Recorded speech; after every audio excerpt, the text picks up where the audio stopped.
राधे राधे। आइए सभी अपने अपने स्थान पर खड़े हो जाएंगे और बड़ी सुंदर दिव्य इस अंतिम दिवस पर प्रथम आरती प्रारंभ होने वाली है। आप सभी जन हाथ जोड़ के ताल पे ताल मिलाते हुए बड़ी सुंदर दिव्य भागवत भगवान की आरती करेंगे।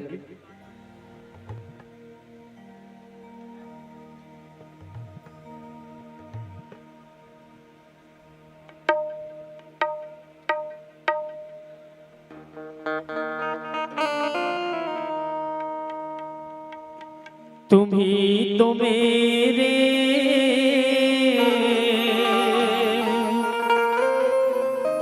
माता पिता हो,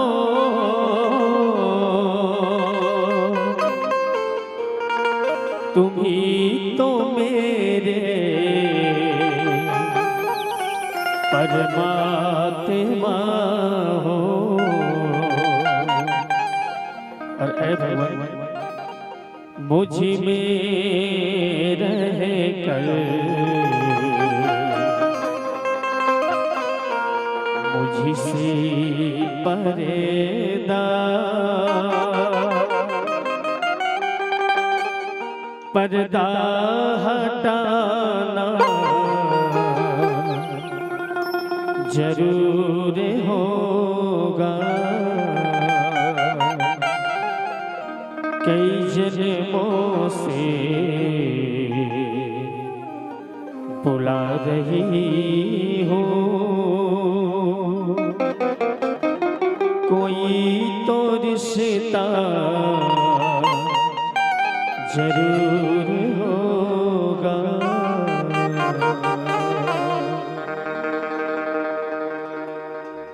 बोलिए वृंदावन बिहारी लाल की जय।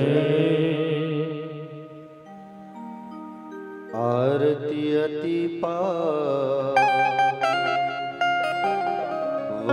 पुराण की,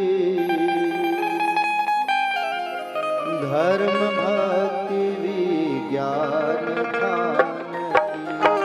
आरती अति पावन पुराण की, धर्म भक्ति विज्ञान खान की। आरती अति पावन पुराण के, धर्म भक्ति विज्ञान आरती अति पावन पुराण की, धर्म भक्ति विज्ञान खान की। महापुराण भागवत निर्मल, सुख मुख विगलित महापुराण भागवत निर्मल, सुख मुख विगलित निगम परमानंद सुधारस लीला रस रस निधान। परमानंद सुधारस मया पर लीला रस रस निधान की। आरती अति पावन पुराण की, धर्म भक्ति विज्ञान की। आरती अति पावन पुराण की, धर्म भक्ति विज्ञान खान की। कलिमल मथान ताप निवारिणी, जन्म मृत्यु मय कलिमल मथानी पाप निवारिणी, जन्म मृत्यु भव भयारिणी। सेवक सतत सकल सुखकारी, सुमहो सधि हरि चरित गान। सेवक सतत सकल सुख कारिणी, शुभ औषधि हरि चरित गान की। आरती अति पावन पुराण की, धर्म भक्ति विज्ञान खान की। आरती अति पावन पुराण भक्ति विज्ञान खाने की। विषय विलास विमोह विनाशिनी विमल विराग विवेक विकास। विषय विलास विमोह विनाशिनी विमल विराग विवेक विकासिनी। भगवत ताराश प्रकाशिनी परम ज्योति परमात्म ज्ञानी। भगवत रहस्य प्रकाशिनी परम ज्योति परमात्मा ज्ञान की। आरती अति पावन पुराण की धर्म भक्ति विज्ञान का। आरती अति पावन पुराण की धर्म भक्ति विज्ञान काल की। परमहंस मुनि मन उल्लास रस हृदय रस रास विलास। परमहंस मुनि मन उल्लासिनी रस हृदय रस रास विलासिनी। भोक्ति मुक्ति अति प्रेम सुदासिनी कथा कीर्तन प्रिय सुजानकी। भोक्ति मुक्ति रति प्रेम सुदासिनी कथा कीर्तन प्रिय सुजानकी। आरती अति पावन पुराण की धर्म भक्ति विज्ञान। आरती अति पावन पुराण की धर्म भक्ति विज्ञान खाने की। धर्म भक्ति विज्ञान खान की। धर्म भक्ति विज्ञान खाने की। धर्म भक्ति विज्ञान खान की। धर्म भक्ति विज्ञान खाने की।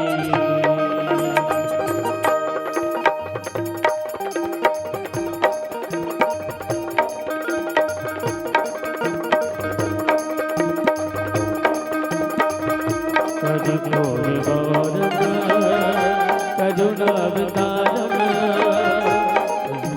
सारम उसकी वसंतम हृदयार विद्ये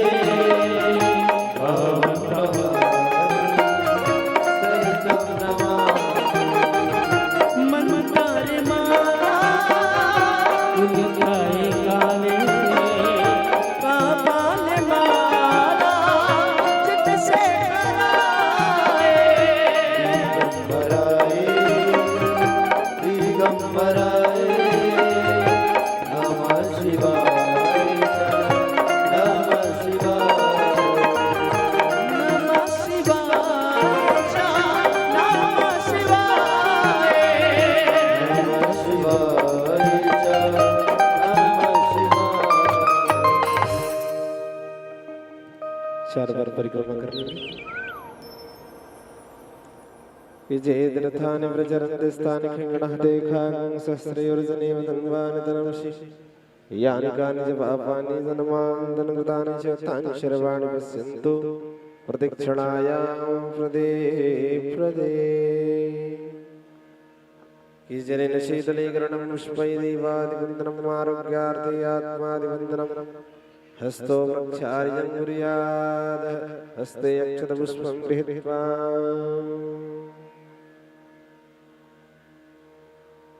जल घुमाएंगे। आरती समर्पण कर दे भगवान के चरणों में। आइए हाथ जोड़ के हाथों पर पुष्प लेकर भगवान से प्रार्थना कीजिए कि हे भगवान इस अंतिम दिवस पर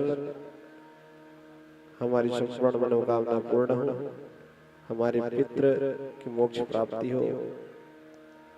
जिस मनोकामना से आज हमने इस महादिव्य श्रीमद् भागवत ज्ञान अनुष्ठान को कराया, हमारी संपूर्ण मनोकामना पूर्ण हो, यही भाव रखते हुए आपसे भक्तगण हाथ जोड़ के प्रार्थना करेंगे, पुष्पांजलि करेंगे। हरि ओम। यज्ञमयजन्त देवास्तानि धर्माणि प्रथमान्य सन्नत्ते अनाकं महिमानः सचन्द जत्र पुरवेद साद्या शान्तिदेवः हरिः ओम् एकदन्ताय विद्महे वक्रतुण्डाय धीमहि तन्नो दन्ति प्रचोदयात् हरिः ओम् तत्पुरुषाय विद्महे महादेवाय धीमहि तन्नो रुद्र प्रचोदयात् हरिः ओम् कात्यायनी च विद्महे कन्याकुमारी च धीमहि तन्नो देवी प्रचोदयात् हरिः ओम् महालक्ष्मी च विद्महे विष्णुपत्न्यै च धीमहि तन्नो लक्ष्मी प्रचोदयात् श्रीमन्तिकामकुलचम्पटपाकलब्जे पुण्यागजादिगर्भेश्वरसारभूष्पै किबिलवा प्रभाह तुलसीदलमाञ्जले मे कि त्वां जगदी स्वर में प्रसीद कि सुमन सुगंधित सुमन युत कि सुमन सुगंध कि पुष्पांजलि अर्पण करो मेरे नाथ करो स्वीकार कि श्री पुराण पुरुषोत्तम महाराज की, परीक्षित जी महाराज की, जगन्नाथ स्वामी की, राजविलोचन सरकार की, श्यामल रामचंद्र महाराज की, बोल हनुमंत लला की, ग्राम के देवी देवताओं की, इष्ट देवी देवताओं की, कुल देवी देवताओं की, चंडी महारानी की, महामाया देवी की, सदवहिनिया माता की, वंजारी माता राज की, आदि गुरु शंकराचार्य जी महाराज की, नीमकरवली बाबा की, बागेश्वर धाम सरकार की, पूज्य गुरुदेव भगवान की, पूज्य व्यास जी महाराज की, पूज्य हीरेमण जी महाराज की, भारत माता की, छत्तीसगढ़ महतारी की, नमः पार्वती पतये हर हर हर महादेव शंभो। आइए सभी भक्तजन यथास्थान ग्रहण कर लेंगे। समस्त ग्रामवासी, समस्त मोहल्लावासी से आग्रह करूं कि परम पूज्य व्यास जी महाराज मंचासीन हो चुके हैं कि बड़े सुंदर दिव्य श्री परखनिया परिवार की पित्त कल्याण हेतु श्रीमद् भागवत ज्ञान अनुष्ठान सप्ताह दिवसीय नवदह भक्ति पर आप सभी भक्तजनों का हार्दिक स्वागत अभिनंदन कि बड़े सुंदर दिव्य इस सप्तम दिवस पर आप सभी भक्तजनों अधिक से अधिक संख्या पर आएंगे। भगवान श्री सुदामा जी और द्वारिकाधीश जी की आज पावन चरित्र आप सभी स्मरण करेंगे। भगवान का कल एक विवाह हुआ, अनेक विवाह हुए थे 16,108, जिसमें से आप सभी आज सुनेंगे। भगवान की चरित्र का स्मरण करेंगे, विवाह के बारे में बताया जाएगा और भगवान के परम मित्र श्री सुदामा जी की चरित्र होगी।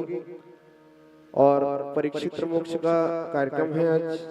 आप सभी कथा श्रवण करेंगे परीक्षित मोक्ष का, और साथ ही तुलसी वर्षा नगर भ्रमण आप सभी के इस गांव को जहां तक आदेश हो परगनिया परिवार की वहां तक गली भ्रमण होगी कि बड़ी सुंदर दिव्य शोभा यात्रा निकलेगी बाजा गाजा के साथ।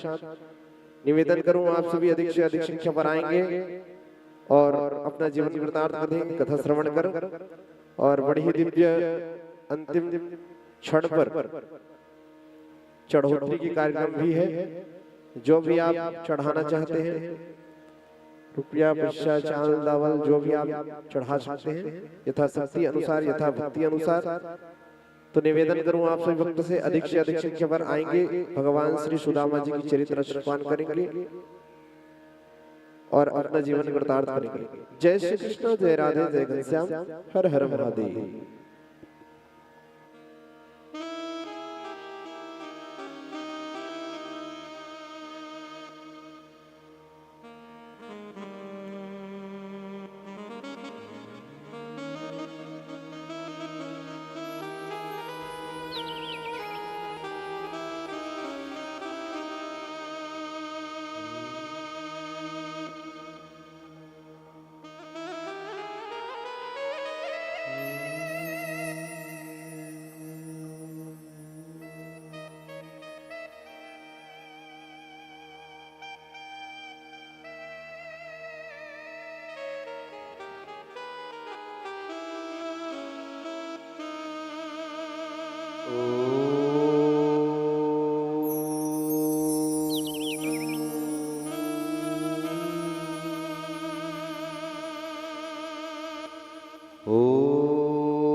नमः।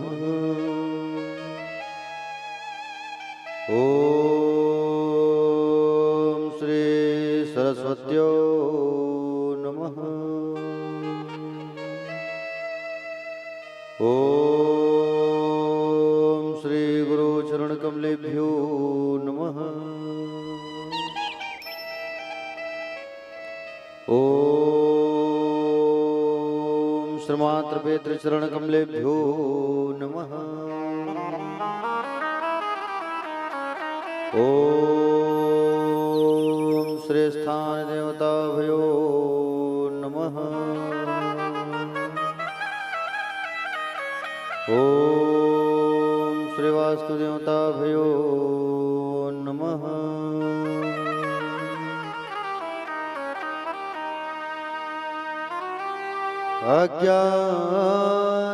अज्ञानतिमिरान्धस्य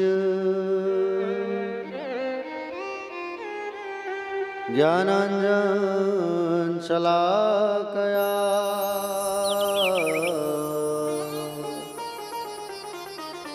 चक्षुन्मीलितं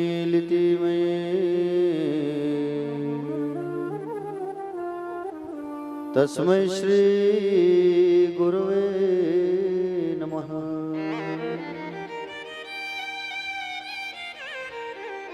यद्गिरिते स्थिलकायते त्रिभुवने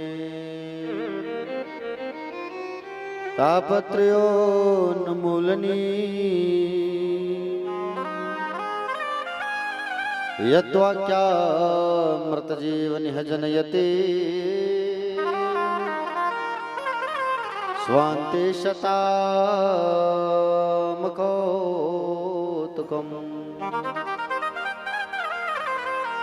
यत्र पादाब्ज प्रसाद गणतः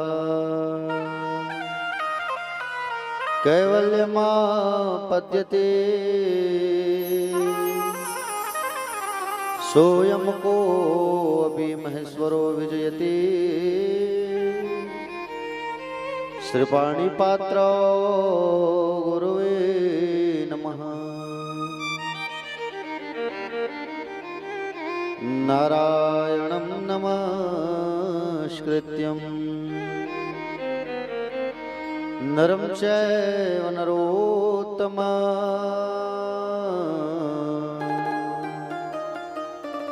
देवी सरस्वतीर्व्यासं ततो जयमुदीरयेतः।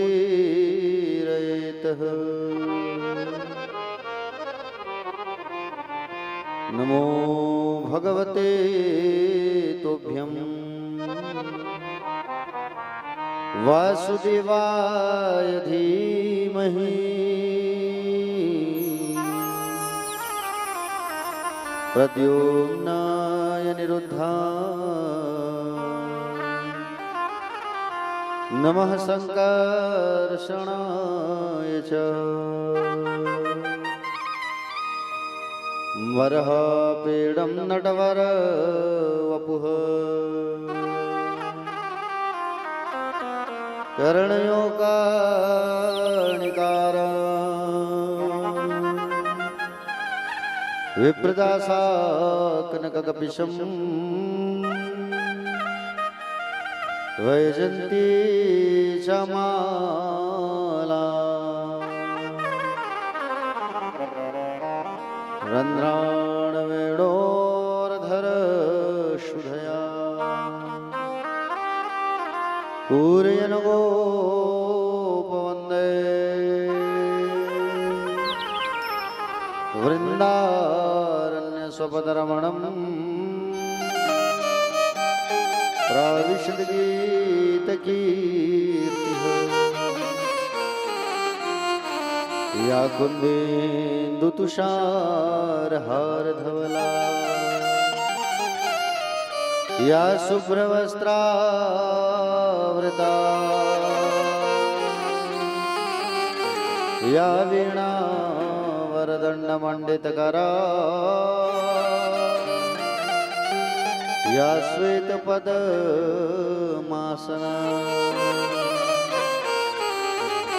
या ब्रह्माच्युतशङ्करप्रभृतिवी देवैः सदा वन्दिता सा मा पातु सरस्वती भगवती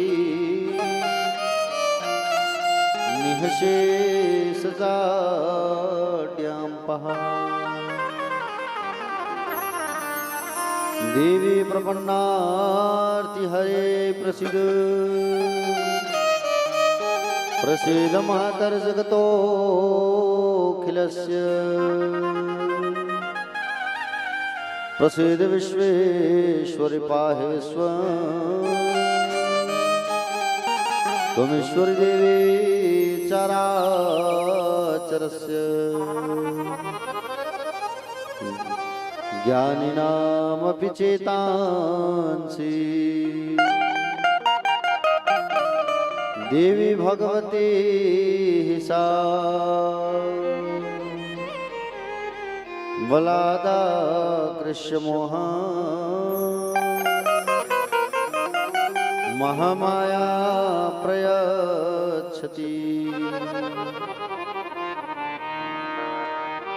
जय जय श्री राधारमण जय जय नवल किशोर जय गोपी चित्तचोर प्रभु जय जय माखन चोर। सब द्वारन को छोड़कर मां आयो तेरे द्वार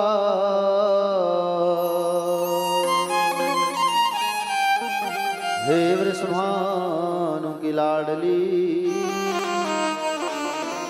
अब मेरी ओर निहार। बोले बाके बिहारी लाल की जय। श्रीमद् भागवत महापुराण की व्यास नारायण भगवान की श्री सुखदेव जी भगवान की श्री परीक्षित जी महाराज की वृंदावन बिहारी लाल की प्यारी प्यारी राधा रानी की राजलोचन भगवान की कुलेश्वर महादेव भगवान की पूज्य अपने अपने माता पिता की पूज्य अपने अपने गुरु गोविंद भगवान की। आइए 2 मिनट भगवान का बड़ा प्यारा स्तुति मधुराष्टकम का पाठ करते हैं, उसके पश्चात कथा में आगे प्रवेश करेंगे। बोले बाके बिहारी लाल की जय।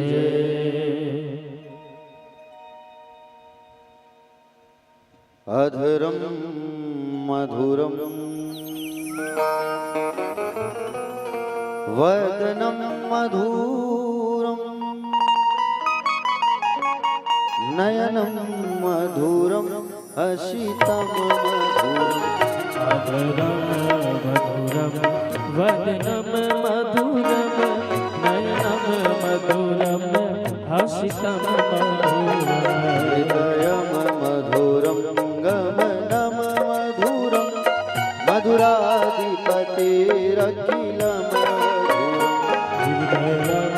मधुरम गमनम मधुरम मधुराधिपतिरखिलम मधुरम। वचनम मधुरम चरितम मधुरम वसनम मधुरम वलितम मधुरम। वचनम मधुरम चरितम मधुरम वचनम मधुरम वलितम मधुरम। चलितम मधुरम भ्रमितम मधुरम मधुराधिपतिरखिलम मधुरम। चलितम मधुरम भ्रमितम मधुरम मधुराधिपतिरखिलम मधुरम।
मधुराधिपतिरखिलम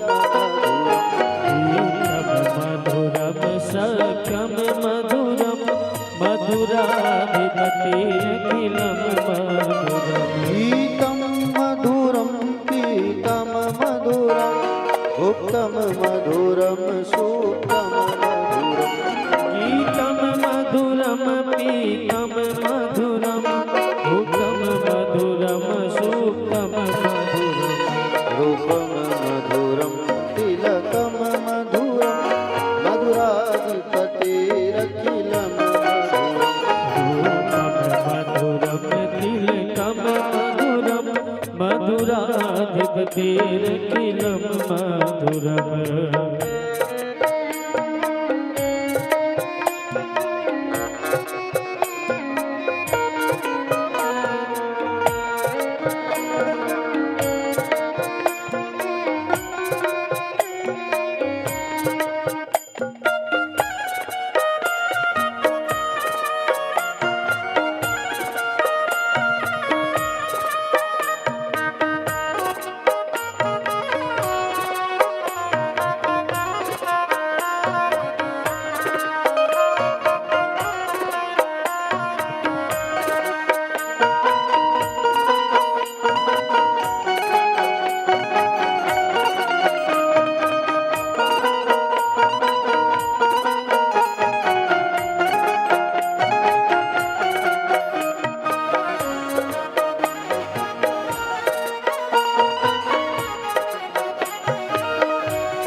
मधुरम रमणम मधुरम कर्णम मधुरम तरणम मधुरम हरणम मधुरम रमणम मधुरम वमितम मधुरम शमितम मधुरम मधुराधिपतेरखिलम मधुरम वमितम मधुरम शमितम मधुरम मधुराधिपतिरखिलम मधुरम गुंजा मधुरा माला मधुरा यमुना मधुरा वीची मधुरा गुंजा मधुरा माला मधुरा यमुना मधुरा वीची मधुरा सलिलम मधुरम कमलम मधुरम मधुराधिपतेरखिलम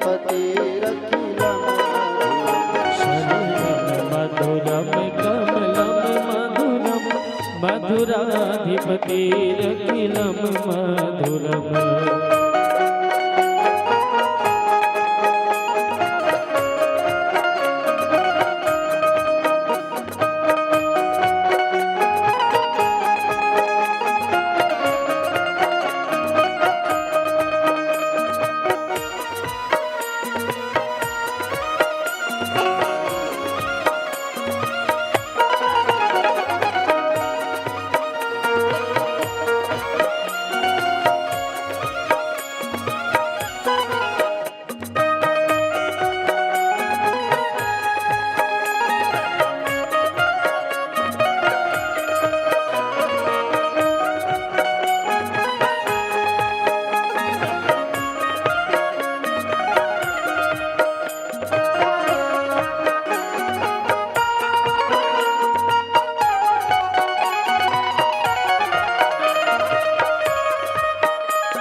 युक्तम मधुरम मोक्तम मधुरम गोपी मधुरा लीला मधुरा युक्तम मधुरम मोक्तम मधुरम इष्टम मधुरम शिष्टम मधुरम मधुराधिपतिरखिलम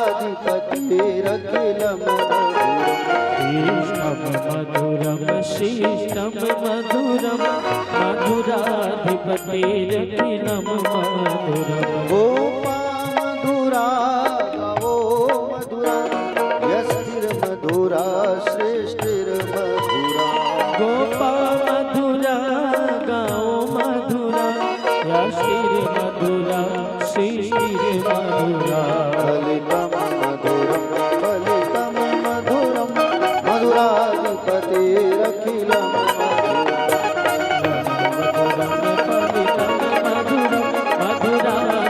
मधुराधिपतिरखिलम मधुरम मधुराधिपतिरखिलम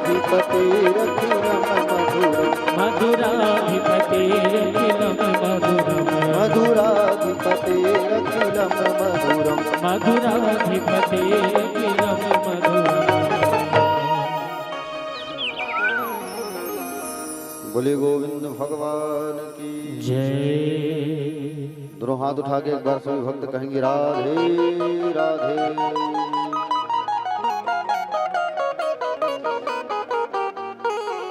कथा पंडाल पर विराजमान सभी भक्तजन, आदरणीय जन, सम्माननीय जन, करुणामयी, ममतामयी, वात्सल्यमयी, दयामयी माताएं,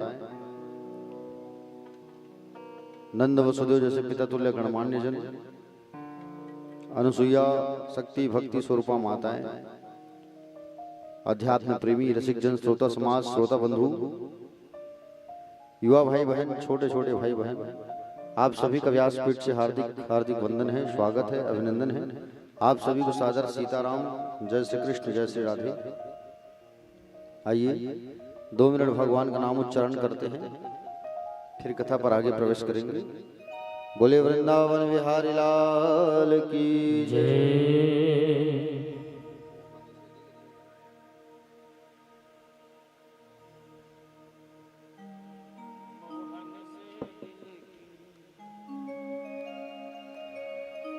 मोहन से दिल क्यों लगाया है,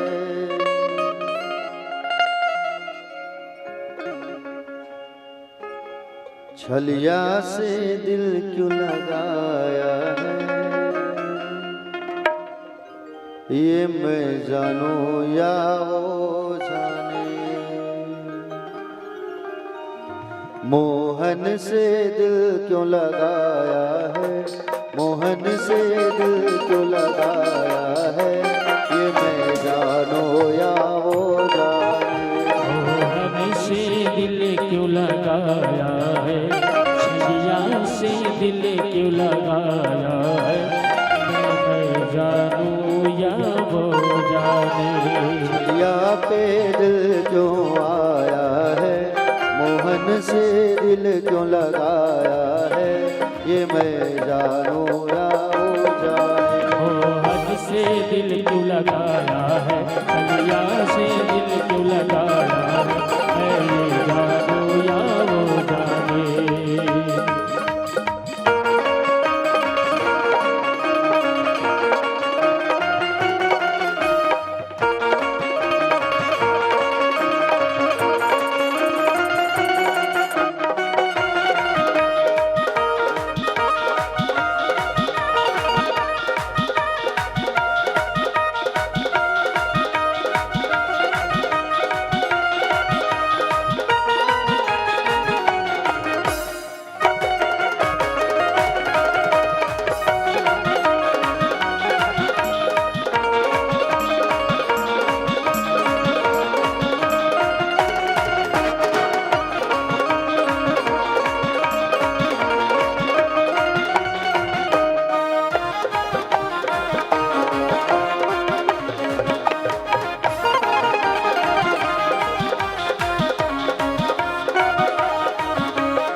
हर बात निराली है उसकी, हर बात में है एक टेढ़ापन। निराली है उसकी, हर बात में है एक टेढ़ापन। हर बात निराली है उसकी, हर बात में है एक टेढ़ापन। हर बात निराली है उसकी, हर बात में है एक टेढ़ापन। टेढ़े पे दिल क्यों आया है, टेढ़े पे दिल क्यों आया है, ये मैं जानूं या वो जाने। मोहन से दिल क्यों लगाया है, छलिया से दिल क्यों लगाया है, ये मैं जानूं या वो जाने।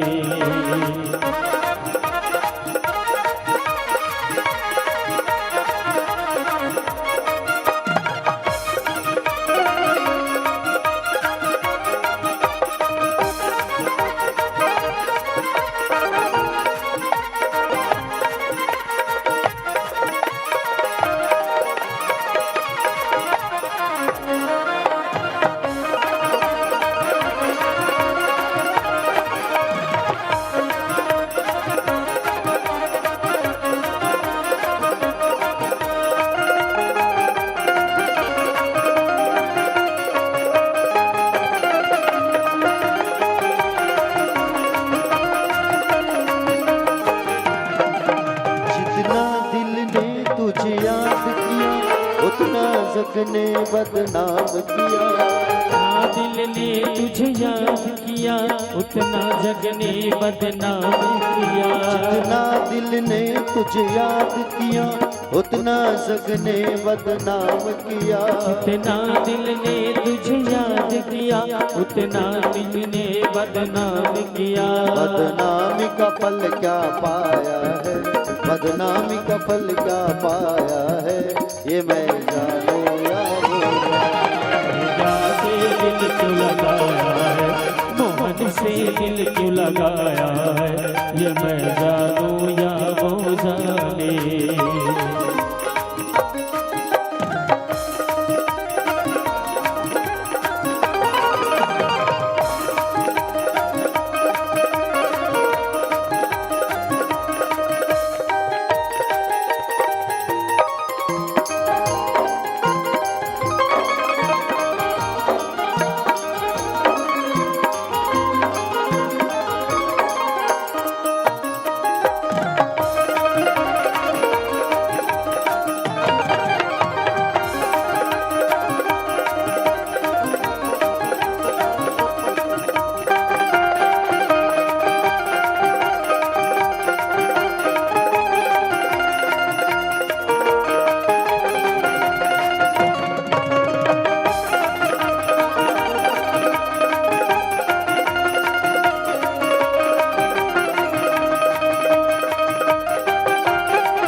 प्यार ने दिल दीवाना किया, मुझे इस जग से बेगाना किया। तेरे प्यार में दिल दीवाना किया, मुझे इस जग से बेगाना किया। तेरे प्यार ने दिल दीवाना किया, मुझे इस जग से बेगाना किया। तेरे प्यार ने दीवाना किया, मुझे इस जग ने बेगाना किया। मन क्या खोया क्या पाया है, मन क्या खोया क्या पाया है, ये मैं जानू या वो जाने। मोहन से दिल क्यों लगाया है, छलिया से दिल क्यों लगाया है, ये मैं जानू या वो जाने।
नजरों से मेरी हटता भी नहीं। मिलती है वो मिलता भी नहीं, नजरों से मेरे हटता भी नहीं। मिलती भी है वो मिलता भी नहीं, नजरों से मेरी वो हटता नहीं। मिलता भी है वो मिलता भी नहीं, नजरों से मेरे हटता भी नहीं। ये कैसा जादू चलाया है, ये कैसा जादू चलाया है, ये मैं जानू या वो जाने।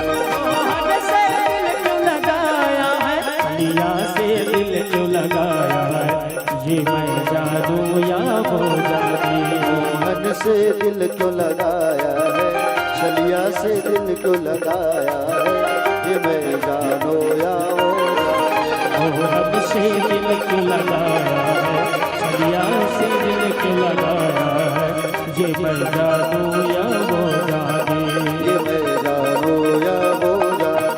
ये मैं जानू या वो जाने।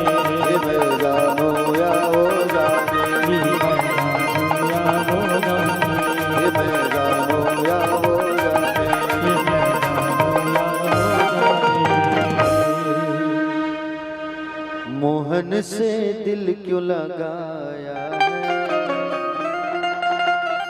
ये मैं जानू या वो जाने। बोलिए बाके बिहारी लाल की जय। एक बार सभी दोनों हाथ उठाइए, बड़े प्रेम से कहिए राधे राधे।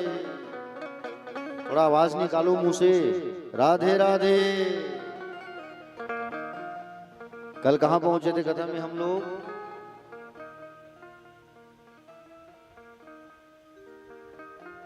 भगवान की शादी हुई थी कल। भगवान की सुंदर विवाह संपन्न हुई कल, और जिसमें आप सब जो है शादी में उत्साह मनाए, आनंद मनाए। देखिए भगवान का जो विवाह है ना, वो विधिवत हुआ है, ठीक है। रुक्मणी मैया का हरण करके ले गए भगवान, उसके बाद मैया को वापस बुलाया गया था, और मैया जब आई तो फिर विधिवत विवाह हुआ है भगवान के साथ में। विवाह के बाद जब मैया सुंदर विदा होकर के गई, प्यारे, तो खूब स्वागत हुआ द्वारिका में मां रुक्मणी का। रुक्मणी मैया का अद्भुत स्वागत हुआ द्वारिका नगरी पर। रुक्मणी आदिशक्ति मां लक्ष्मी है, कोई साधारण नहीं है। और उनके पिता भीष्मक और मां शुद्धमती दोनों ने सुंदर मां को विदा किया है। समझ रहे हो ना? कन्यादान किया, और कन्यादान जो होता है वो सबसे बड़ा दान होता है। 3 तरीका का जो दान होता है ना, बिल्कुल सोच समझ करके करना चाहिए हम लोगों को। पहला दान है कन्यादान। बेटी है घर में तो अच्छे से जगह उनकी विदा करना, और उनको भेज दिए ऐसे ऐसे जगह जहां बेटी जाकर के रो रही है।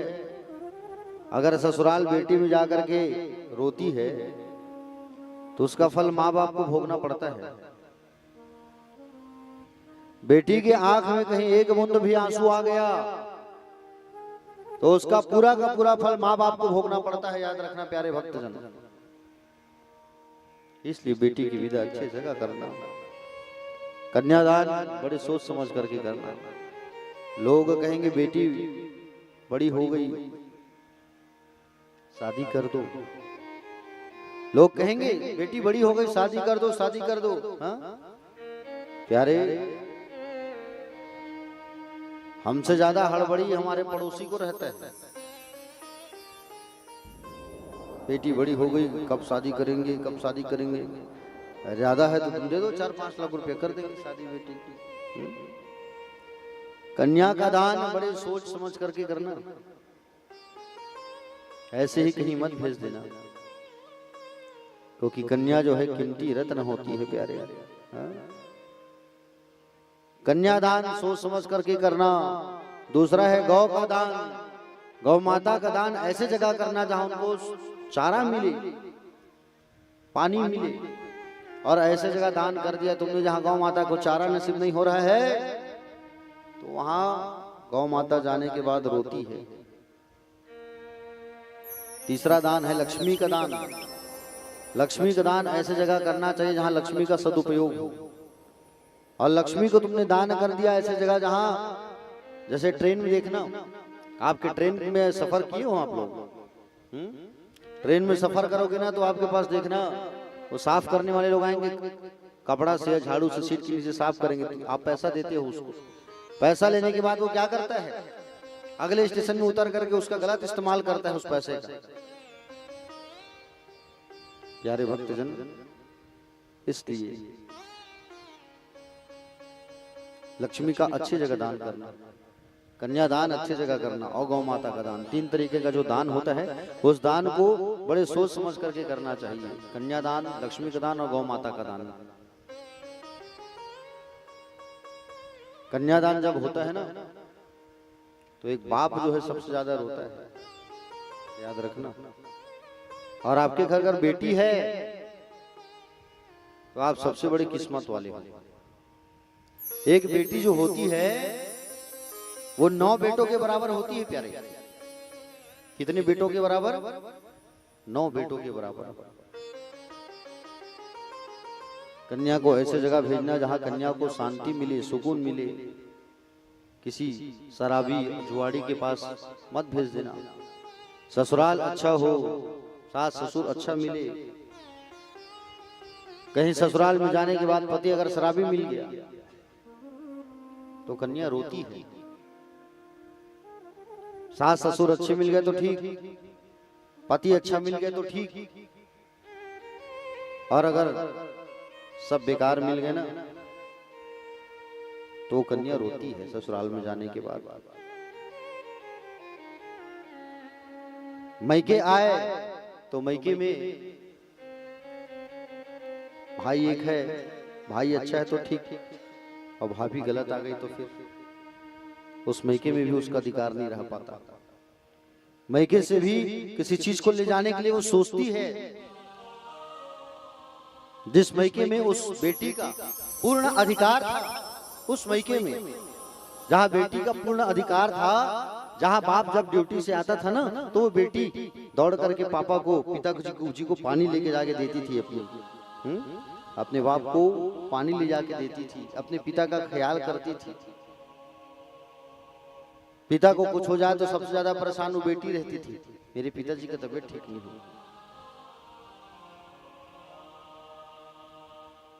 भाई का शादी हो जाता है, भाभी अच्छी आ गई तो ठीक, और भाभी अगर तेज तर्रार आ गई, जहां उनको बेटियों को मान सम्मान भी अच्छे से नहीं मिल पाता तो बेटियां रोती हैं।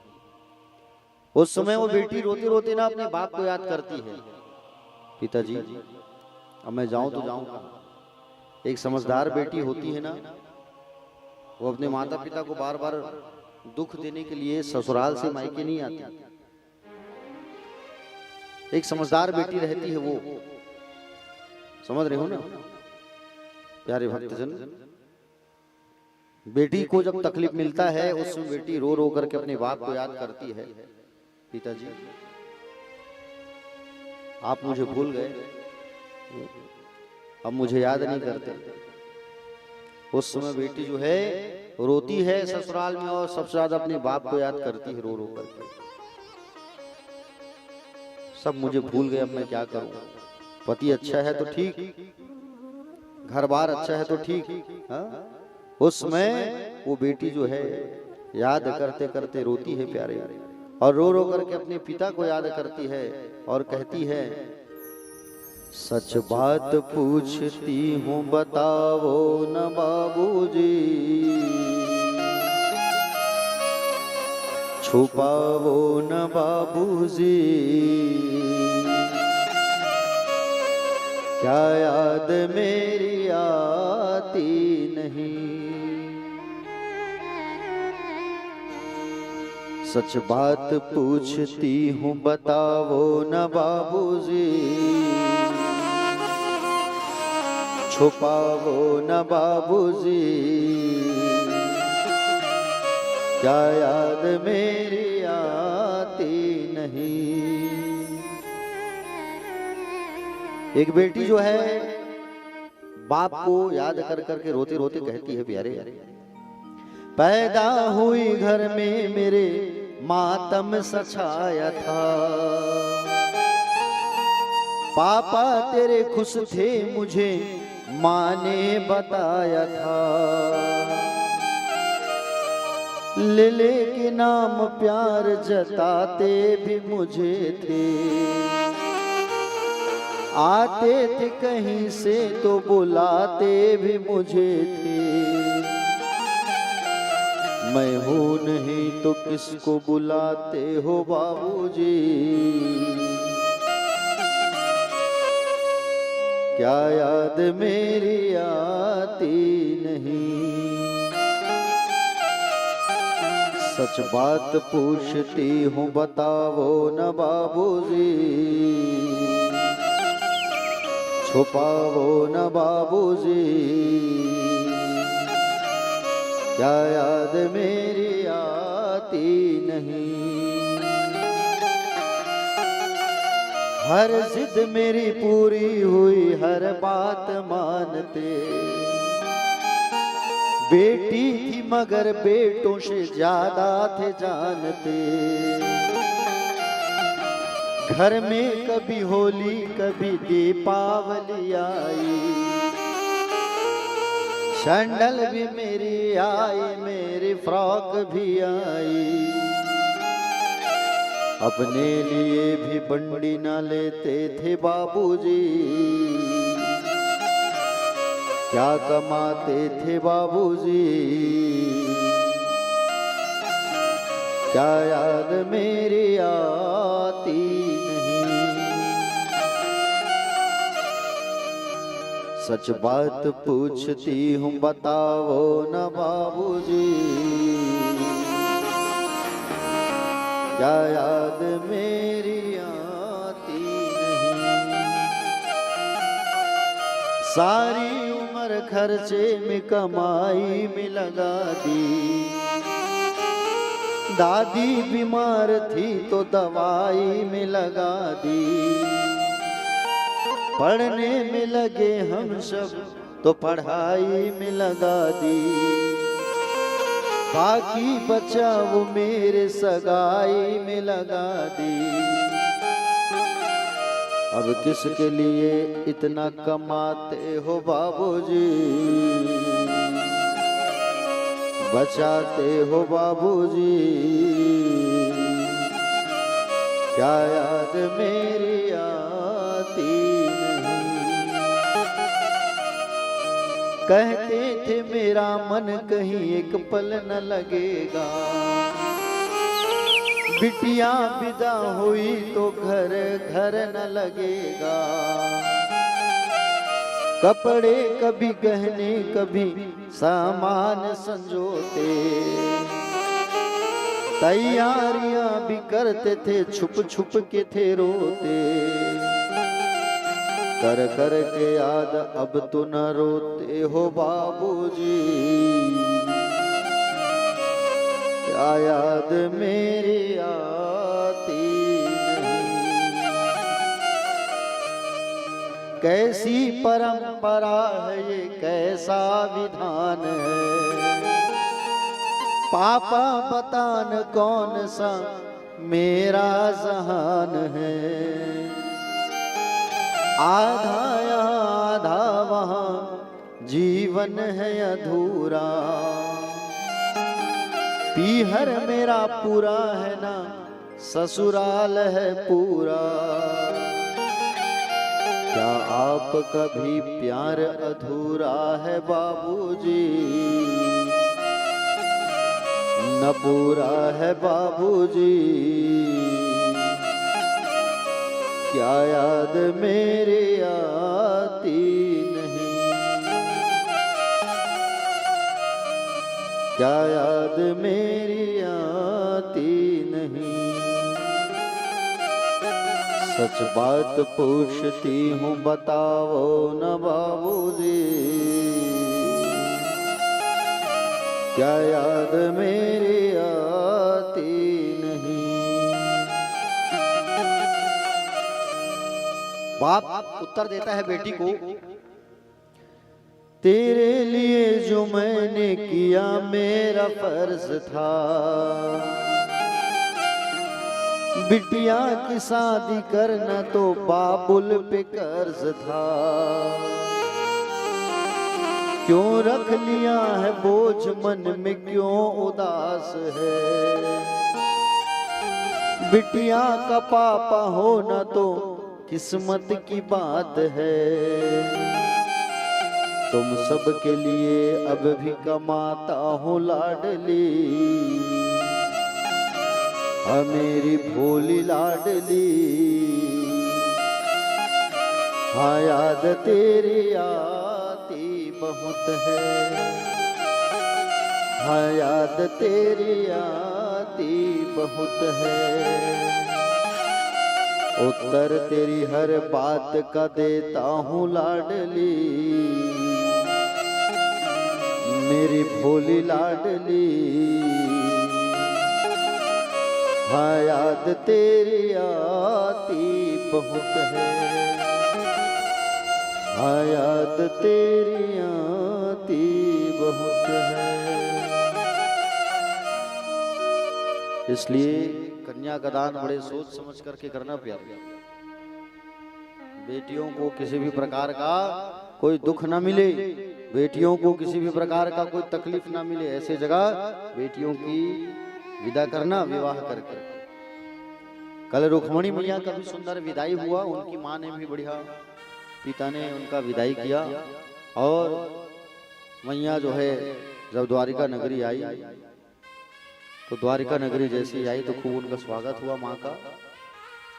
सुंदर सब प्रसन्न मन से द्वारिका पर सब रहने लगे। और द्वारिका में जब सब रहने लगे प्यारे भक्तजन, आगे भगवान श्री कृष्ण चंद्र जी का एक पुत्र हुआ, नाम था उसका प्रद्युम्न। और प्रद्युम्न का जब आगमन हुआ तो प्रद्युम्न को एक राक्षस जो है उठा करके चोरी करके भाग गया। समझ रहे हो ना? प्रद्युम्न जो हुआ, उस प्रद्युम्न को सम्रासुर नाम का राक्षस चोरी करके भाग गया। छोटे बच्चे को क्यों चोरी किया? क्योंकि प्रद्युम्न के हाथ में उसकी मृत्यु लिखी थी। इसलिए सम्रासुर ने उस बालक की चोरी किया और बालक की चोरी करके उस बालक को समुद्र में फेंक दिया। ये मर जाएगा ताकि मेरा काल तो हट जाएगा, ऐसा कहा करके उस बालक को फेंक दिया। उस बालक को एक बड़ी मछली अंदर निगल गई। मछुआरा आया और मछुआरा जैसे आया जाल डाला, बड़ी मछली फंस गई और वो वापस उसी बड़ी मछली को सम्रासुर को ले जाके दे दिया। महाराज बड़ी मछली फंसी है, रखो। और सम्रासुर उस बड़ी मछली को अपने यहाँ खाना बनाने वाली, भोजन बनाने वाली विद्यावती को दे दिए, इसको पकाओ। और जैसे उस मछली को फाड़ा गया तो वो छोटा सा बच्चा जीवित निकला, वहां से जिंदा निकला। आज छोटा सा बच्चा जब जीवित निकला तो उस बालक का पालन पोषण करने लगी वो विद्यावती जो है। धीरे धीरे बालक बड़े होने लगा। नारद जी आकर के उस विद्यावती को बताया कि विद्यावती, ये तुम्हारा पति है कामदेव, भगवान का जो पुत्र है प्रद्युम्न वो कामदेव है। कामदेव को भगवान शंकर ने भस्म कर दिया था ना, तो कामदेव का दूसरा जन्म हुआ भगवान श्री कृष्ण के पुत्र के रूप में। और कामदेव की पत्नी रति ही खाना बनाने वाली विद्यावती थी। प्यारे भक्तजन, और विद्यावती जो है तब उसे प्रेम भाव से देखने लगी। तब उन्होंने पूछा कि देवी आप मुझे प्रेम भाव से क्यों देखती हो? तब बताया कि बोले आप मेरे पति हो। तब सम्रासुर का वध किया और सम्रासुर का वध करके वापस अपने पिता के पास चले गए प्रद्युम्न जो है। भगवान के नगर में उस समय एक राजा आए थे जिसका नाम था सत्राजित। ये सत्राजित नाम का जो राजा था ये भगवान सूर्य का भक्त था, बहुत बड़ा सूर्य जी का उपासक था। भगवान सूर्य नारायण ने प्रसन्न होकर के उसको एक मणि दिया था। मणि, उस मणि की खासियत ये थी 8 घंटा उसकी पूजा करने से 8 भार सोना निकलता था, 2 क्विंटल उस मणि से। भगवान श्री कृष्ण चंद्र को मालूम चला ये बात। वो राजा जब भगवान की सभा में आकर के बैठा था, भगवान की सभा का नाम था सुधर्मा सभा, और सभा में आकर के जब बैठा तो भगवान ने कहा कि बोले राजा सत्राजित जी, आपके पास जो मणि है उस मणि को आप हमें ला करके दे दो, हम प्रजा में लगाएंगे उसे। सत्राजित ने मना कर दिया, मैं नहीं दूंगा। सत्राजित ने मना कर दिया कि मैं नहीं दूंगा। एक दिन उसका भाई प्रसेन जो है एक दिन उस मणि को मांग करता है अपने भाई से, भैया मणि को दे दो मुझे, मैं शिकार करने जाऊंगा। मणि को लटका कर, और मणि को लटका कर शिकार करने जाऊंगा। ऐसा उस मणि को पकड़ करके वो शिकार करने चला गया। और मणि को गले में लटकाया है प्रसेन जो है। मार्ग में एक शेर आया, बाघ। अब वो शेर जो है जब उस मणि को देखा तो प्रसेन के ऊपर हमला बोल दिया, और प्रसेन के ऊपर हमला बोला और हमला बोल करके उसको मार करके मणि को छीन करके जा रहा था। मार्ग में जामवंत जी मिले। जामवंत जी को जानते हो नहीं? रामायण में देखे हो नहीं? जामवंत जी सुने हो नाम है? हाँ, वही जामवंत। जामवंत जी कब के हैं मालूम है आप लोगों को? त्रेता युग के नहीं है, सतयुग के हैं वो बूढ़े जामवंत। जब उसने शेर को देखा कि इसके गले पर, इसके पास मणि कैसे, तो जामवंत जी उस शेर के साथ में युद्ध करके मणि को छीन लिए और छीन करके अपनी बेटी के हाथों में ला करके दे दिए। छीन के लाए और छीन करके ला करके बेटी के हाथ में दे दिए मणि को। और बेटी के हाथों में ला करके जैसे ही मणि को दिए तो मणि खेलने लगी।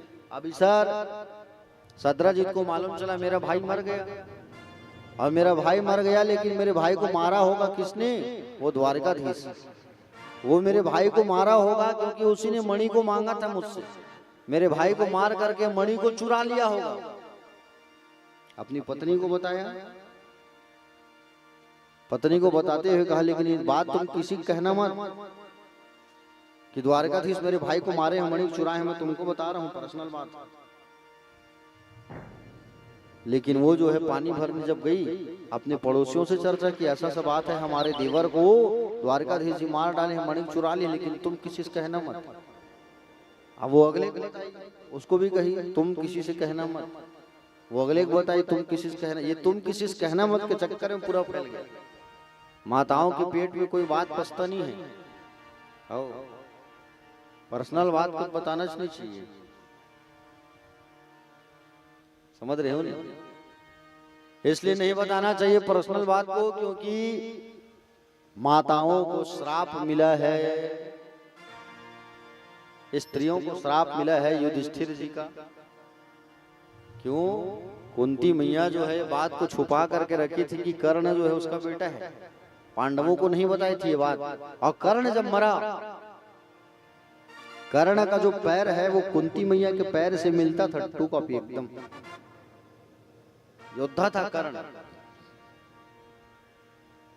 तो बाद में जब युधिष्ठिर को मालूम चला कि कर्ण हमारा भाई था, ये बात मैया को मालूम है, ऐसा जब मालूम चला तो युधिष्ठिर ने श्राप दे दिया कि तुम माँ इतने बड़ी बात को छुपा के रखे थे तुम, जाओ आज से मैं श्राप देता हूँ नारी जाति को कि ये नारियां जो है आज से अपने पेट में कोई बात छुपा के नहीं रख सकती। इसलिए माताएं जो है अपने पेट में कोई बात छुपा के नहीं रख सकते। हाँ, जितने स्वामी लोग यहाँ बैठे हो, भाई लोग बैठे हो, लोग सतर्क रहना, खास खास एकदम सेपरेट पर्सनल बात को मत शेयर करना। प्यारे भक्तजन, अब भगवान को मालूम चला कि भैया मुझे चोर बना दिया गया है, चोरी का इल्जाम लगा है मेरे ऊपर, ऐसा जब पता चला तो भगवान गांव के 2-4 प्रमुखों को लेकर के भगवान जो है कहाँ गए, 2-4 प्रमुखों को लेकर के भगवान जो है कहाँ गए, गांव की ओर गए, जंगल की ओर पता करने। और जंगल की ओर जब गए पता करने के लिए, जंगल की ओर जब पता करने गए तब मार्ग में देखा प्रसेन मरा पड़ा हुआ है। आगे गए तो शेर का लाश मिला, शेर के उसमें भालू के पैर का निशान, पदचिन्ह का निशान को पकड़ करके गए आगे, गुफा मिला, और गुफा जो मिला उस गुफा के बाहर भगवान श्री कृष्ण ठहरे, कहे मैं आता हूं, आप लोग यहीं रुको। अंदर गए भगवान, तो गुफा के अंदर भालू की बेटी भलिनी, भालू की बेटी जामवंती मणि के साथ खेलते हुए बैठी थी, और मणि के साथ खेलते हुए बैठी थी वहां। और जैसे भगवान वहां प्रवेश किए, मणि को देखे, जैसे आ रहे थे तो जामवंती जोर से चिल्ला दी, बचाओ। उतने में भगवान श्री कृष्ण आए और भगवान श्री कृष्ण को देख करके चिल्ला दी। उतने में उनके पिताजी जामवंत जी का आगमन हुआ, और जैसे ही जामवंत जी जब आए तो भगवान श्री कृष्ण के साथ युद्ध करने लगे। जामवंत जी और भगवान श्री कृष्ण का युद्ध होने लगा, और जब दोनों का युद्ध होने लगा, जामवंत जी देख नहीं पाए ना, क्योंकि वो तो बूढ़े हैं ना, ये जो भौं होता है ना, इसका बाल इतना बड़ा बड़ा ऐसे था, उसका आंख कुछ दिखता नहीं था ऐसे सामने से, जब तक ऐसा ना उठाए या सिर को ऐसे झुकाए ना तब तक कुछ नहीं दिखता था। और भगवान के साथ युद्ध करने लगे। युद्ध करते करते करते करते करते कई दिन बीत गया। अचानक भगवान उठा के पटकने के लिए जब पकड़े उसे, आंख नीचे हुआ, और आंख जब नीचे हुआ तब दिखा वैजंती माला, पीला पटका, पीला वस्त्र, मोर पंख लगा हुआ है। ये भैया को दूसरे नहीं मेरे राम ही हैं। पहचान गए जो कृष्ण अवतार लिए हैं। प्रभु मुझे क्षमा कर दो, आप मुझसे बहुत बड़ी गलती हो गई, हे प्रभु मुझसे बहुत बड़ी अपराध हो गई, आप क्षमा कर दो मुझे। चरणों में गिर गए और चरणों में गिर करके क्षमा याचना कर लिए। प्यारे भक्तजन, जैसे क्षमा याचना जब किए तब भगवान ने सब हाल बताया, ऐसा सब बात है और चोरी की बदनामी लगी है, इसलिए मैं मणि को लेने आया हूँ। इस मणि को आप जो है मुझे दे दीजिए। तो जामवंत जी ने कहा, प्रभु मणि तो आपको मैं दूंगा, लेकिन मैं आपको त्रेता युग से पुत्र की भाव से देखता था, आप राम अवतार में थे फिर भी मैं आपको पुत्र मानता था। आप जो है मेरी बेटी को स्वीकार कर लो। तो भगवान ने जामवंती को स्वीकार किया और जामवंती को भगवान ने स्वीकार किया और जामवंती को भगवान लेकर के आए और सत्राजित को उसकी मणि को दिए। लो भैया रखो तुम्हारी मणि, तुम्हारी मणि तुम्हें मुबारक हो, रखो। सत्राजित ने कहा कि बोले मणि जो है अपने पास ही रखो आप। प्रभु मुझे मत दो। भगवान ने कहा मणि तुम्हारी तुम ही रखो, मैं नहीं रखूंगा। ये मणि अगर मेरे पास रहेगा तो और कोई ना कोई घटना होता रहेगा। भगवान ने कहा मणि से जो सोना निकलेगा उसे तुम मुझे ला करके देना। मणि से जो सोना निकलेगा उसे ला करके मुझे देना कहे। प्यारे भक्तजन, सतराजीत ने कहा कि मेरी बेटी को आप स्वीकार कर लो प्रभु, मेरी बेटी को स्वीकार कर लो। तब सत्यभामा को भगवान ने स्वीकार किया। तो सत्यभामा और जामवंती के साथ भगवान का एक साथ शादी हुआ है, समझ रहे हो? एक साथ दोनों का विवाह हुआ। प्यारे भक्तजन, आगे भगवान कृष्णचंद्र जो है एक बार पांडवों के यहाँ घूमने के लिए गए थे भगवान श्री कृष्ण, और पांडवों के यहाँ घूमने गए थे भगवान जो है, तो पीछे से अक्रूर जी ने सुधनवा नाम के व्यक्ति को भड़का दिया कि राजा सत्यजीत को मारकर मणि ले ली सुधनवा ने। पिता के मृत्यु के समाचार सुनकर रोती हुई सत्यभामा जी हस्तिनापुर गए। वहीं जाकर भगवान श्री कृष्ण से बोली, यहाँ आप चौपड़ खेल रहे हैं, उधर मेरे पिता महाराज को सुधनवा ने मार दिया, मणि ले ली। ससुर जी की मृत्यु का समाचार सुनकर मेरे गोविंद सत्यभामा जी को गले लगाकर रोते, इतने रोए पूछो मत कि ससुर जी मेरे मर गए। जानबूझ करके एक्टिंग करने लगे भगवान। प्यारे भक्तजन, भगवान जो है जानबूझ करके इसलिए रोए कि कहीं उन सत्यभामा को लगे मत कि मेरे पिता की मृत्यु हुई, भगवान हंस रहे करके। भगवान बहुत लीला करते हैं। प्यारे भक्तजन, भगवान उस सुधनवा नाम के सुधनवा को भगवान मारे हैं। और मणि कहाँ गई है, मणि किसके पास गई है पता नहीं चला, क्योंकि मणि को तो भगवान लौटा दिए थे ना सत्यजीत को। सुधनवा नाम के व्यक्ति छीन लिया था। अब सुधनवा को मारे फिर भी वो मणि नहीं मिला। प्यारे भक्तजन, इस तरीके से भगवान एक बार पांडवों के यहाँ गए हुए थे और अर्जुन को लेकर के यमुना के किनारे टहल रहे थे। कहाँ टहल रहे थे? यमुना के किनारे जब टहल रहे थे भगवान, तब यमुना में देखा कि यमुना में एक स्त्री खड़े होकर के तपस्या कर रही थी। भगवान ने कहा अर्जुन से, अर्जुन जाओ देखो कौन खड़े होकर के तपस्या कर रही है, जरा पता करो। तो अर्जुन जैसे ही गया तो जाके पूछा, बोले देवी कौन हो और तपस्या क्यों कर रहे हो आप? तब बताया कि मैं कृष्णचंद्र को प्राप्त करने के लिए तपस्या कर रही हूँ। अर्जुन ने कहा वो तो मेरे साथ आए हैं, खड़े हैं उधर। नील कमल का माला लेकर के आई और नील कमल का माला लेकर के आकर के भगवान श्री कृष्ण के गले में माला को डाल देती है। कालिंदी मतलब यमुना, यमुना ही कालिंदी है।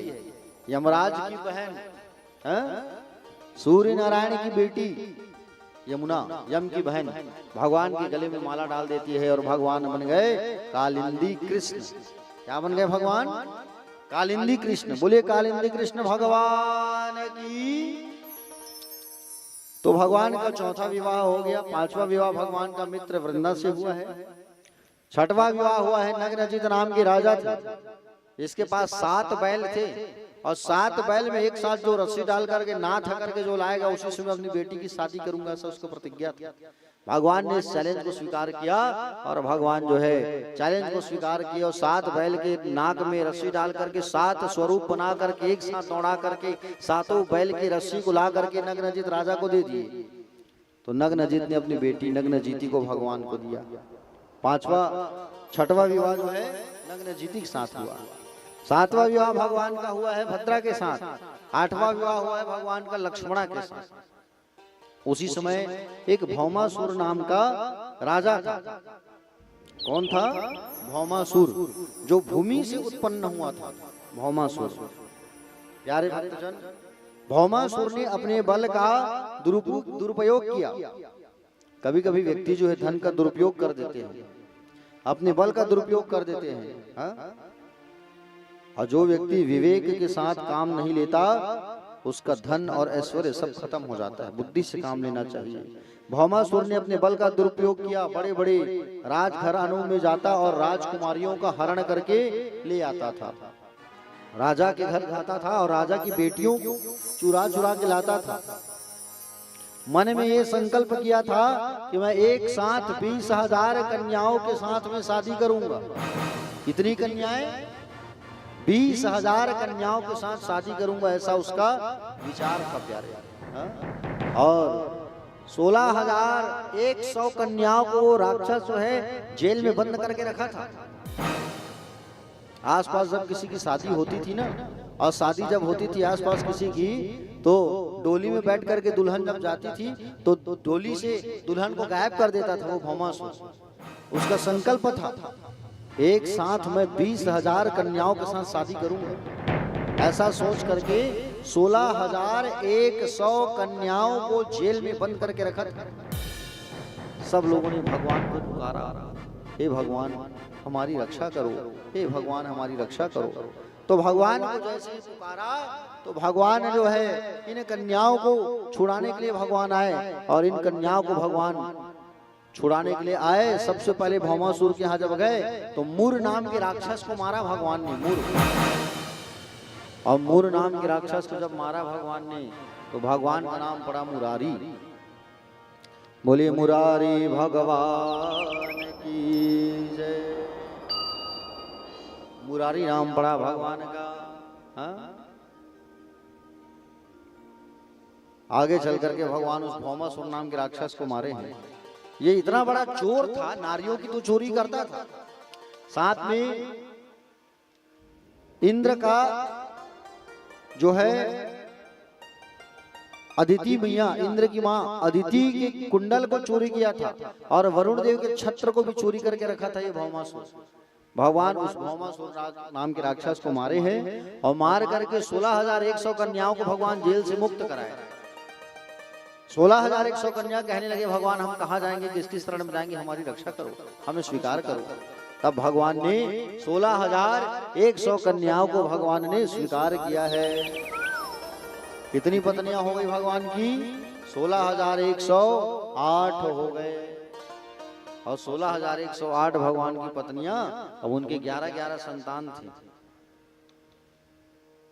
1,77,188 इतने संतान, और उनके भी 11 64 करोड़ यदुवंशी थे। लेकिन इतने 64 करोड़ यदुवंशी में सर्वनाश हो जाएगा सबका। दुर्वासा जी श्राप दे देंगे, अभी सुनना कथा में। आज की जो कथा है ना, उसे बड़े ध्यान से सुनना। 7 दिन अगर आप कथा ध्यान से नहीं सुने हो, आज अंतिम दिन की कथा अगर आप ध्यान से सुनते हो ना, तो आपको बाकी दिनों की कथा का श्रवण का लाभ मिल जाएगा। और आज की जो कथा है वो करुणामयी कथा है, करुण रस की कथा है। क्योंकि बस सुदामा चरित्र की कथा होगी, भगवान परम धाम जाएंगे, परीक्षित जी का मोक्ष होगा, कथा विराम हो जाएगा आज। तो आज की जो कथा है उसे ध्यान से सुनना है आप लोगों को। 16,108 कन्याओं को भगवान ने स्वीकार किया। भगवान हमें समाज वाले तो स्वीकार नहीं करेंगे, आप स्वीकार कर लो।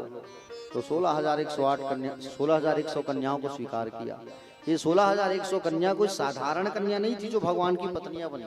ये वेद की मंत्र हैं, वेद की ऋचाएं हैं। ये समझ रहे हो ना, वेद की ऋचाएं हैं ये प्यारे भक्तजन। आगे भगवान श्री कृष्ण के जो पुत्र थे प्रद्युम्न, उसका बेटा हुआ कौन? अनिरुद्ध। अनिरुद्ध का जो शादी है, विवाह है, वो बाणासुर की कन्या उषा से हुआ था, बाणासुर की बेटी से।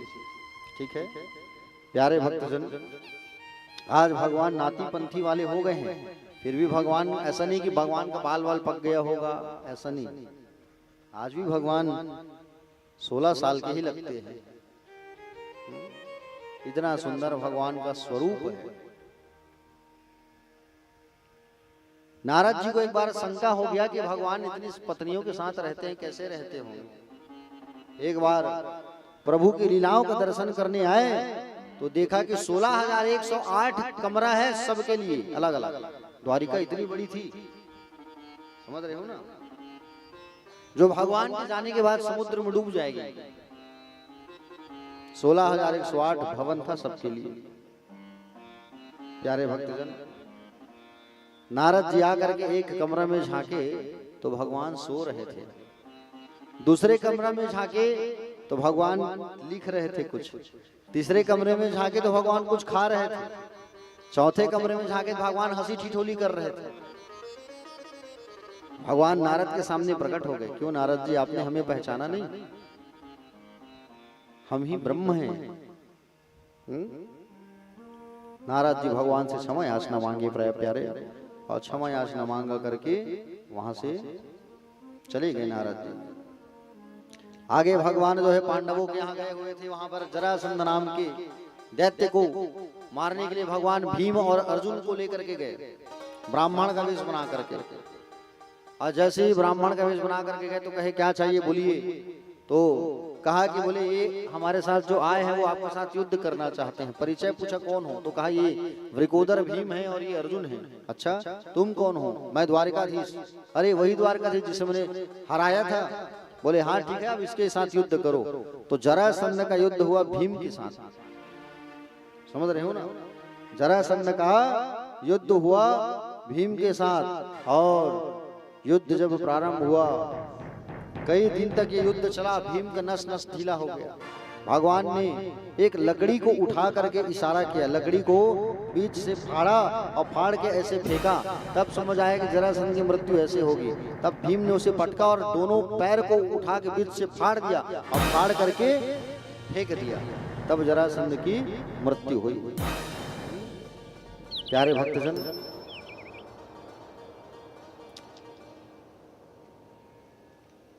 आगे चल करके भगवान श्री कृष्ण चंद्र जो है अपने सुंदर सुधर्मा सभा पर राज्य करते थे द्वारिका में। आइए आगे अब ले चलता हूं आपको सुदामा चरित्र की कथा की ओर। सुदामा कौन थे, इसे पहले जानना होगा हमें। सुदामा जितेंद्रिय ब्राह्मण थे ये सुदामा, इंद्रियों में इनकी विरक्ति थी, सुशील ब्राह्मण थे। कृष्णाश्चित सखा कश्चित ब्राह्मणो ब्रह्म वित्तमा विरक्त इंद्रियर्थार सुप्रसन्नात्मा जितेंद्रिया। इंद्रियों में विरक्ति थी इनकी, सुशील ब्राह्मण थे, संतोषी ब्राह्मण थे, दयावान ब्राह्मण थे सुदामा। पत्नी का नाम था सुशीला। सुदामा जी महाराज इतने दयावान थे, इतने दयावान थे और इतने गरीब थे, फिर भी सुदामा जो है कभी किसी से कुछ मांगते नहीं थे। सुदामा जी महाराज कभी किसी से कुछ भी नहीं मांगे, इतना गरीबी देखे फिर भी। पोरबंदर में रहने वाले थे सुदामा जी, पोरबंदर के वासी थे सुदामा। 2 से 3 बच्चे थे सुदामा जी के। हरि कीर्तन करने जाते थे सुदामा जी। क्या करने जाते थे? हरि कीर्तन, गांव गांव में। ऐसा नहीं कि भिक्षा मांगने गए हैं, हरि कीर्तन करते थे सुदामा जी। गांव गांव में जाके भजन करते थे। अब भजन सुनने जो आते थे ना, जो आरती में पुष्प में जो चढ़ा देते थे, उसी से उनका घर बार चलता था। प्यारे भक्तजन,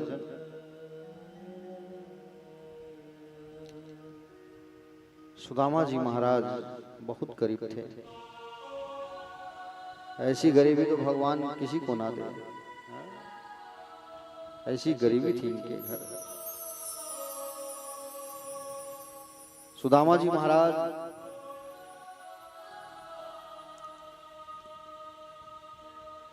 हर पल भगवान का ध्यान करते थे, हर पल, और हर पल भगवान का ध्यान करते थे, केवल उन्हीं का भजन करते थे।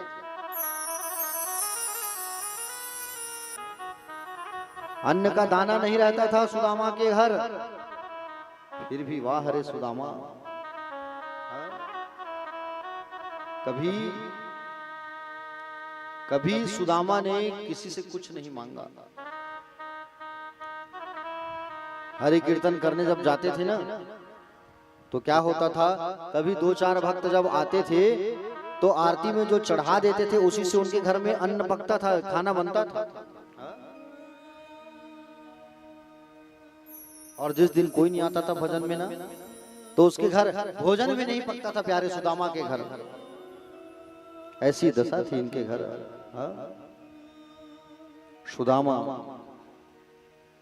कितना अच्छा, वहां जितेंद्री निष्किंचन पवित्र ब्राह्मण सुदामा, भगवान श्री कृष्ण के परम प्रिय मित्र, सारा दिन प्रभु की सेवा में बिताते थे, सारा दिन।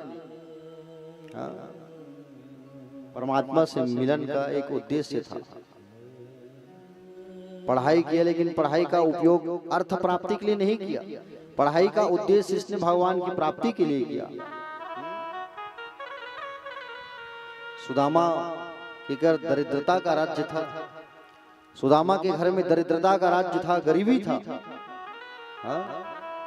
प्यारे सुशीला मैया जो थी उनकी पत्नी, सुदामा की पत्नी के पास एक ही वस्त्र था। अब आप सोचो, अब एक ही साड़ी जो था, तो एक ही साड़ी में कैसे वो जीवन यापन करती रही होगी, सोचो आप।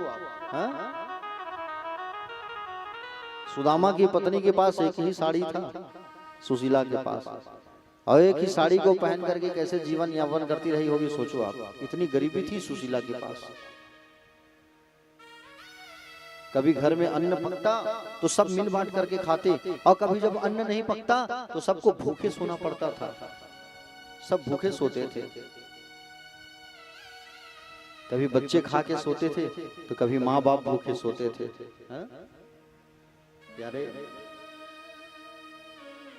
बच्चों को खिला पिला करके सुलाया करती थी मैया, खुद भूखे सोती थी। जब बारिश का दिन आता था तो पूरे मोहल्ले का पानी पूरा जो है जा करके सुदामा के घर में घुसा करता था। बताइए, ऐसी गरीबी थी। सुदामा के घर जा करके पानी घुसा करता था। ठंड का दिन रहता था, दरवाजा नहीं रहता था, सोचो ठंडी ठंडी हवा घर में घुसती थी। ऐसी गरीबी। सुशीला जो है पति से प्रभु कथा सुनती रहती थी। कई बार बालकों को भी खाने को नहीं मिलता था भोजन। प्यारे सुशीला अपने संतानों की दुर्दशा नहीं देखी गई।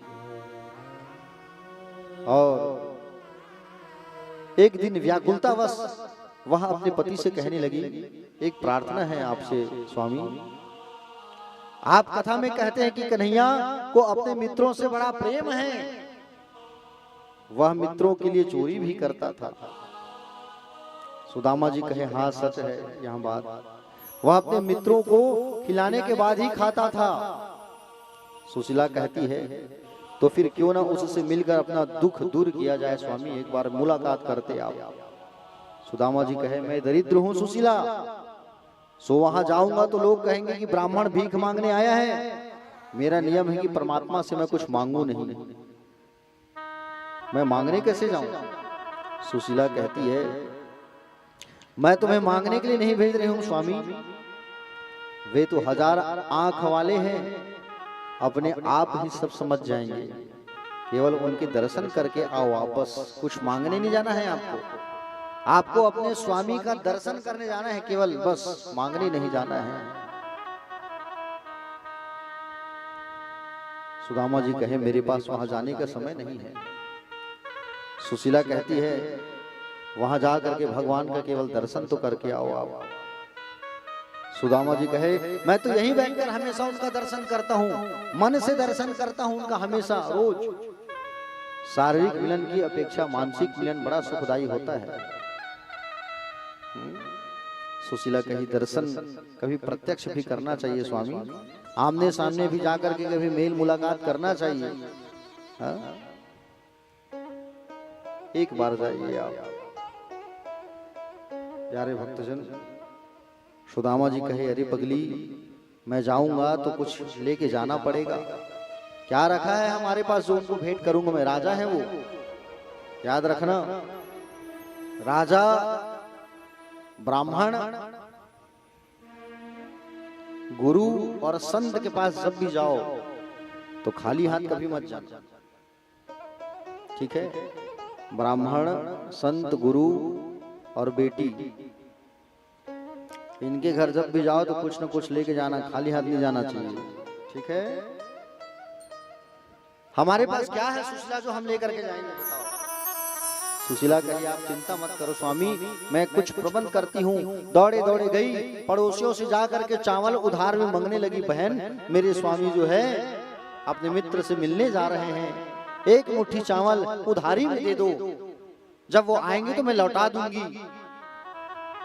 4 घर से 4 प्रकार के एक एक मुट्ठी चावल लेकर के आई सुशीला, और चावल लेकर के आई।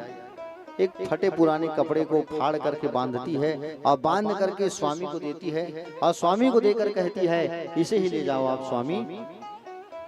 वो सब समझ जाते हैं।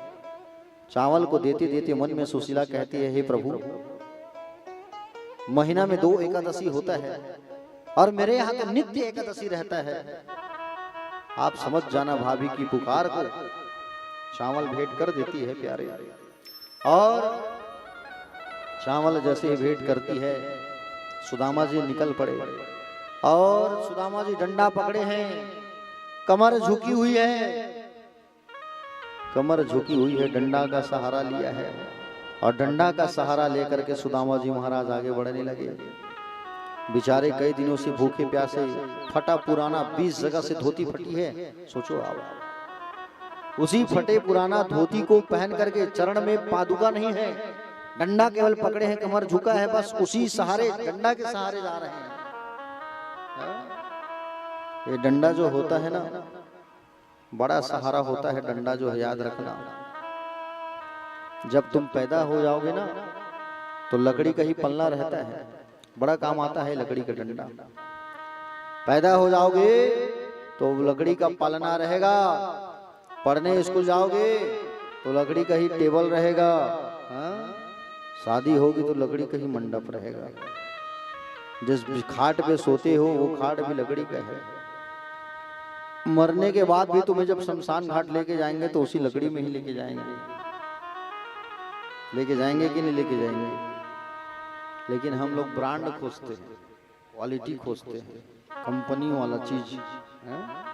अरे इतना शौक मत पालो तुम, जाना तो एक दिन उसी लकड़ी में ही सो के है तुमको, सबका सब यही छूट जाएगा, कोई जाता नहीं है, याद रखना। जाता है क्या? महंगे गाड़ी में घूम लो, महंगे बाइक में घूम लो, महंगे कार में घूम लो, सबका सब यही छूट जाएगा। प्यारे भक्तजन, सुदामा जी महाराज द्वारिका की दिशा में चल दिए, फटी धोती, बगल में तांदुल की पोटली।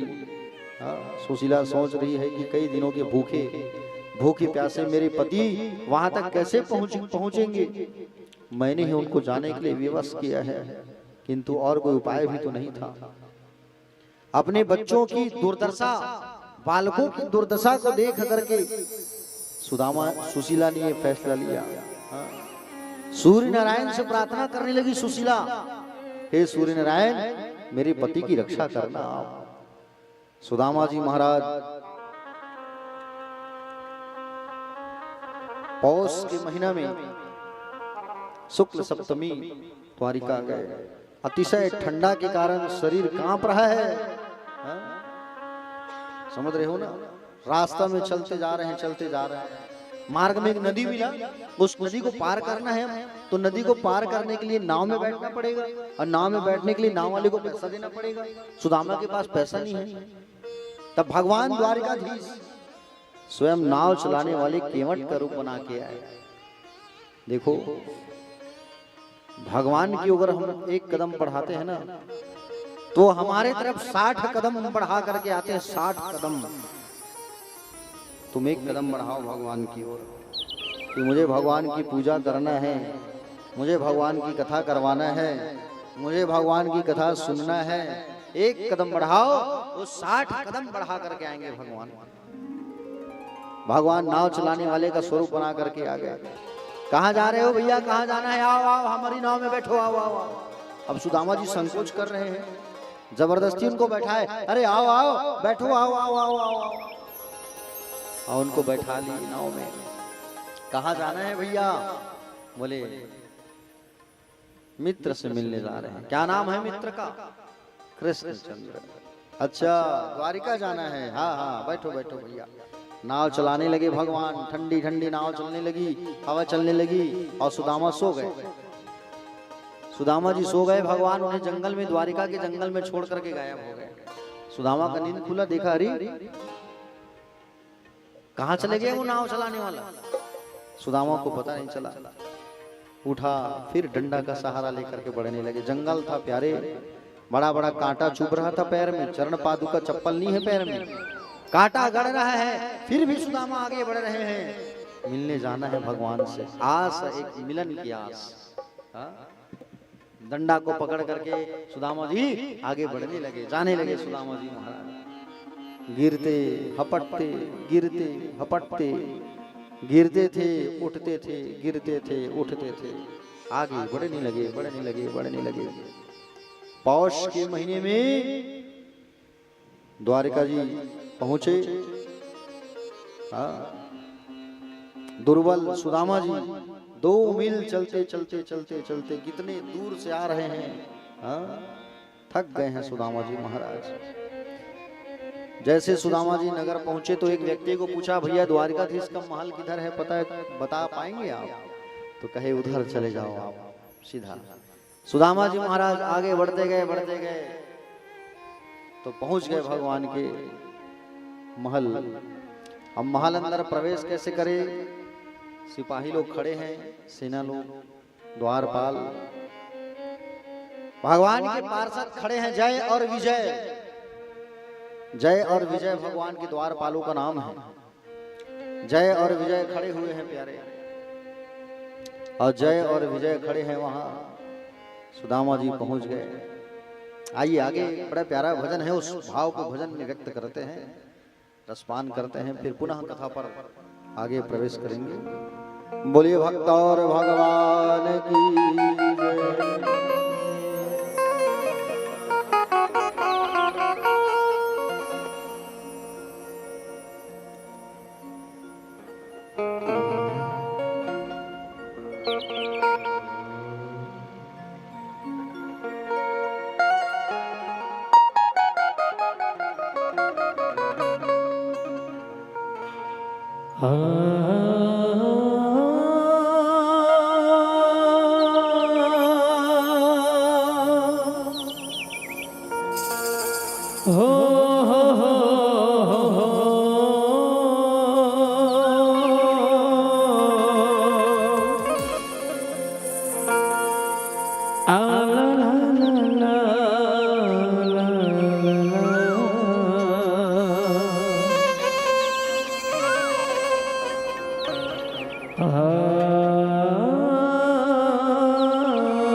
मैं अपनी जिंदगी भी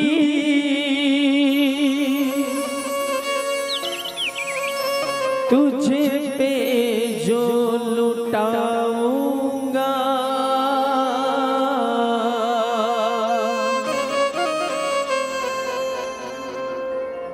तेरे एहसानों का बदला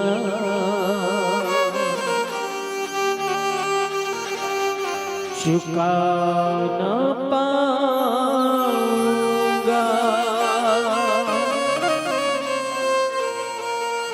ऐ मेरे यार, ऐ मेरे सुदामा, आज जो हूँ, जैसा भी हूँ, जिस पद पर हूँ,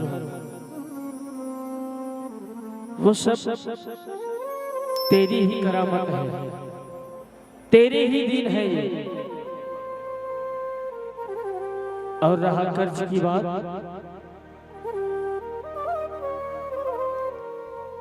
मैं अपनी जिंदगी भी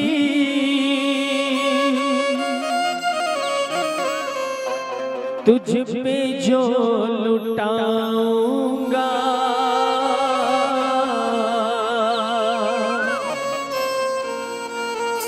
तेरे एहसानों का बदला चुका न पाऊंगा।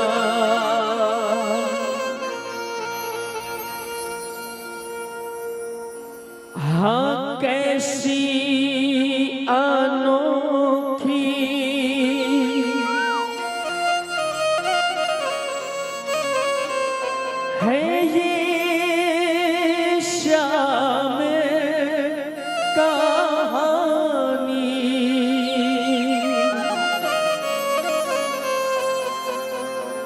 अन सुनी अन देखी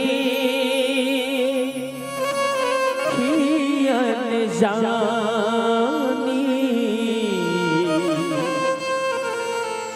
अन सुनी अन देखी अन जानी। सुन लो रे भक्तों श्याम कहानी,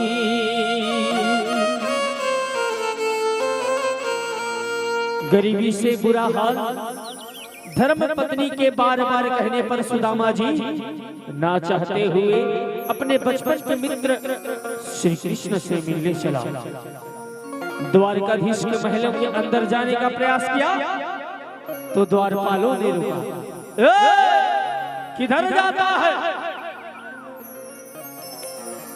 तो सुदामा जी ने बड़े विनम्रता भाव से हाथ जोड़कर बोले, देखो देखो ये गरीबी कहा,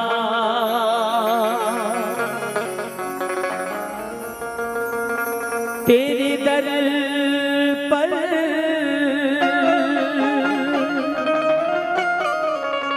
फरियाद लेके आया हूँ। ऐ कृष्ण बचपन का यार है मेरा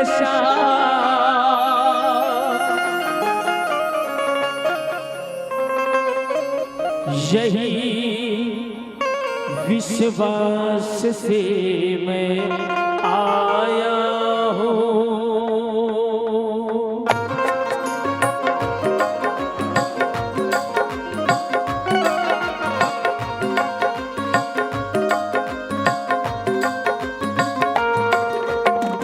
आजे द्वार पालो कन्हैया से कह दो, आजे द्वार पालो कन्हैया से कह दो, किधर पे सुदामा करीब आ गया है, किधर पे सुदामा करीब आ गया है। भटकते भटकते न जाने कहाँ से, भटकते भटकते न जाने कहाँ से, तुम्हारी महल के करीब आ गया है, तुम्हारे महल के करीब आ गया। आगे द्वार पालो कन्हैया से कह दो, आगे द्वार पालो कन्हैया से कह दो, इधर भी सुदामा करीब आ गया है।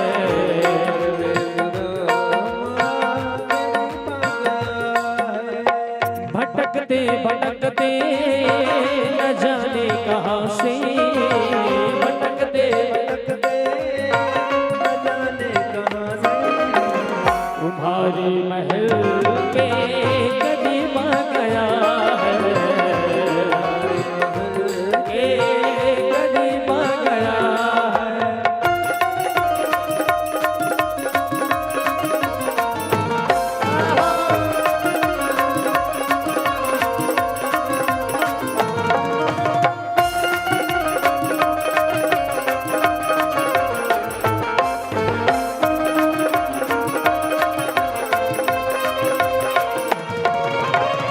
नसर पे है पगड़ी न तन पे है जमा, बता दो कन्हैया को नाम है सुदामा, बता दो कन्हैया को नाम है सुदामा, बता दो कन्हैया को नाम है सुदामा।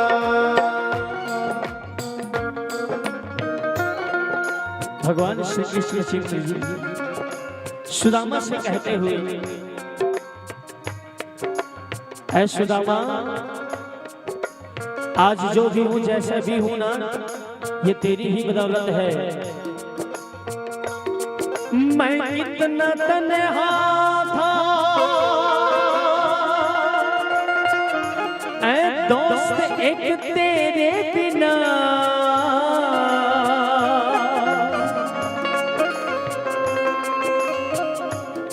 तेरा दिल भी था खाली खाली एक मेरे बिना। अब ये दोस्ती तेरे ही दम से है सुदामा। तू जो मिला ऐसा लगा बिखरा हुआ सपना सजा। ये दोस्ती तेरे दम से है, ये दोस्ती तेरे दम से है, ये दोस्ती तेरे दम से है, ये दोस्ती तेरे दम से है, ये दोस्ती तेरे दम से है, ये दोस्ती तेरे दम से है, दोस्ती तेरे दम से है, ये दोस्ती तेरे दम से है। तू जिंदगी हाँ जिंदगी कसम से है, ये रोशनी तेरे दम से है, सारी खुशी तेरे दम से है, ये दोस्ती तेरे दम से है, सारी खुशी तेरे दम से है। ऐ मेरे कृष्ण, कितना खुश हुआ था तू, कितना खुश हुआ था तू सुदामा के आने पर। 3 लोग लुटा दिए, अरे 3 लोग लुटा दिए चावल के आधे दाने पर। मर जाऊं श्याम, मर जाऊं श्याम तेरे ऐसे अराने पर। न सर पे है पगड़ी न तन पे है जामा, बता दो कन्हैया को नाम है सुदामा। कन्हैया को नाम है सुदामा, बता दो कन्हैया को नाम है सुदामा। न सर पे है पगड़ी न तन पे है जामा, बता दो कन्हैया को नाम है सुदामा। सर पे है पगड़ी तन पे है जामा, बता दो कन्हैया को नाम है सुदामा। सुदामा, बता दो कन्हैया को नाम है सुदामा। एक बार मोहन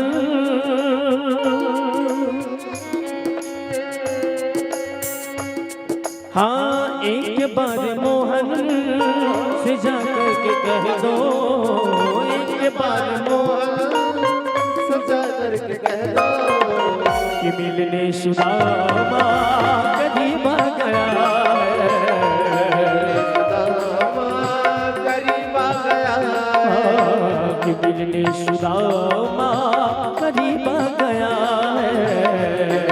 सुदामा करीब आ गया है।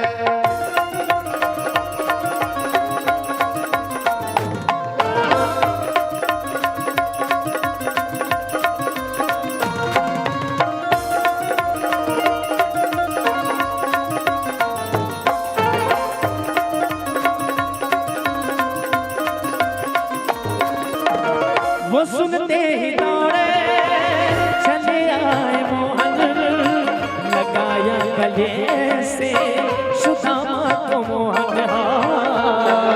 गले से सुदामा को मोहन, लगाया गले से सुदामा को मोहन। जैसे ही नाम सुने द्वारपाल आए प्रभु,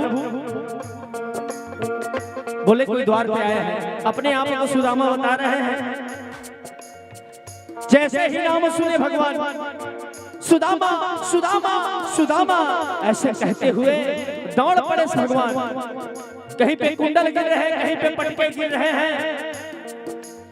ऐसी होती है दोस्ती, और ये दोस्ती होती है ना, ये ऊपर वाला का दिया हुआ एक तोहफा होता है जो कि गिफ्ट में मिला हुआ। ये दोस्ती है साहब, यहाँ दुनिया वालों को इम्तिहान देना पड़ता है, साक्षात भगवान को इम्तिहान देना पड़ा सुदामा के नाम पे। इसलिए हाँ दोस्ती इम्तिहान लेती है, हाँ दोस्ती इम्तिहान लेती है, दोस्ती इम्तिहान लेती है, दोस्ती इम्तिहान लेती है। दोस्तों की जान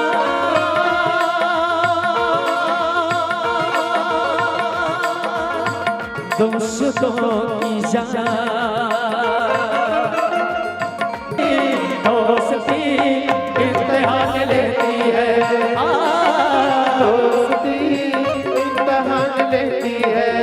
वो सुनते ही दौड़े चले आए मोहन, लगाया गले से सुदामा को मोहन, लगाया गले से सुदामा को मोहन, लगाया गले से सुदामा को मोहन। हुआ रुक्मणी को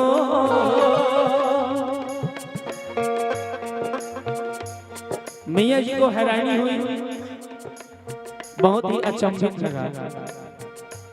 बोले भगवान ये कैसा मेहमान है, न सर पे पगड़ी है न तन पे जामा है और अपने आप को सुदामा बता रहा है। मैया नजरों से ही भगवान को पूछने लगे, अरे नजर ने नजर से कर ली, अरे नजर ने नजर कर ली, रही दोनों खामोश पर दोनों बात कर ली। भगवान ये कैसा मेहमान आ गया समझ नहीं आ रहा। हुआ रुक्मणी को बहुत ही अचंभा, हुआ रुक्मणी को बहुत ही अचंभा, ये मेहमान कैसा अजीबा गया है, मेहमान ऐसा अजीबा गया है। अरे द्वार पालो कन्हैया से कह दो, अरे द्वार पालो कन्हैया से कह दो, किधर पे सुदामा करीब आ गया है, पे सुदामा करीब आ गया है।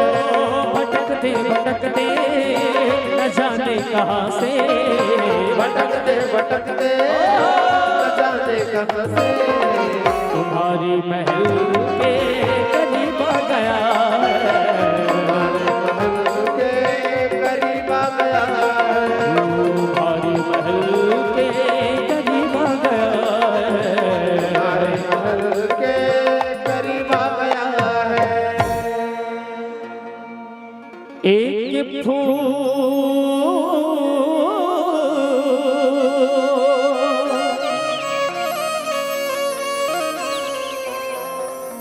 जब सुदामा जी आए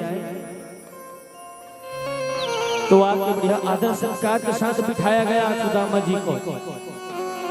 तो सुदामा जी भी अरे अरे प्रभु ये आप क्या कर रहे हैं, एक फूल तेरे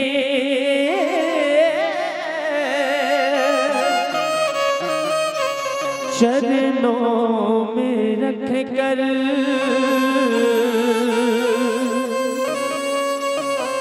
क्या गाऊं प्रभु आपके लिए, मेरे पास तो कुछ भी नहीं है। एक फूल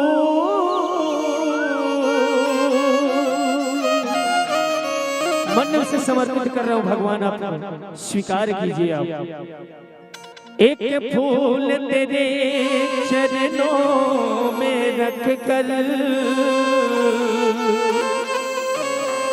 अरे पूजूंगा तुझको मैं जिंदगी भर।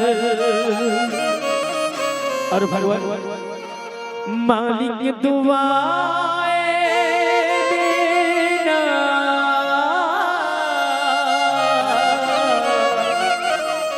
मालिक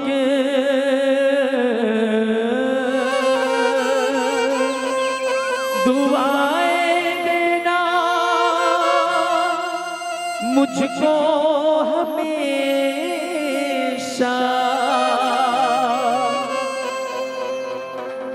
मेरी आंसू कहे।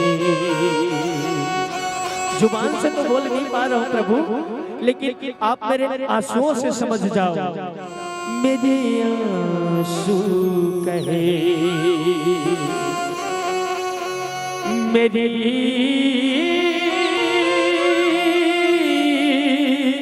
बेजुबानियां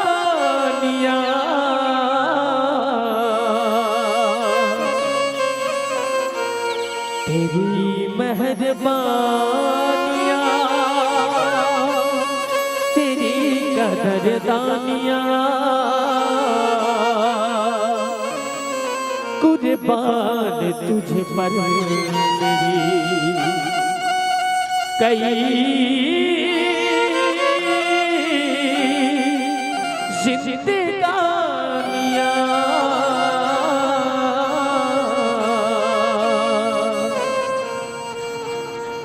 बोल बचपन के मित्र कृष्ण और सुदामा की राधे राधे।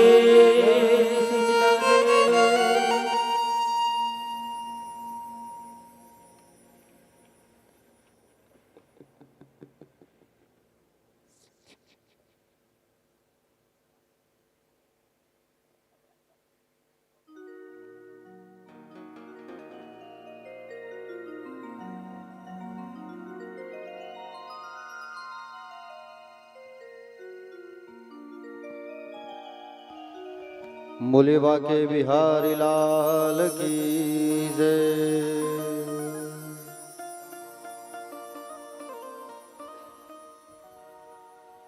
प्यारे भक्तजन, एक बार सभी भक्तों से निवेदन चाहूंगा, आग्रह चाहूंगा, आप लोग अपने हाथों को उठा के एक बार सभी मेरे साथ कहिए राधे राधे।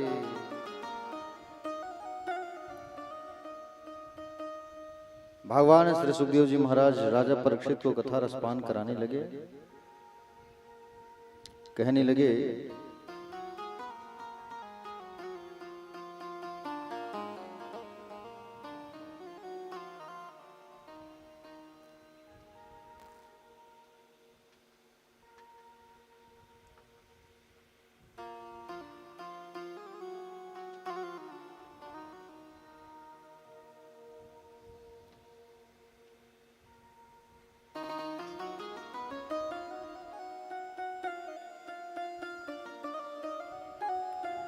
सुदामा जी महाराज जैसे ही द्वार पर पहुंचे, प्यारे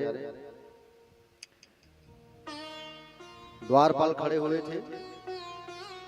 और द्वारपाल जब खड़े हुए थे तो द्वारपालों से कहा, बोले भैया जय श्री कृष्ण, जय श्री कृष्ण।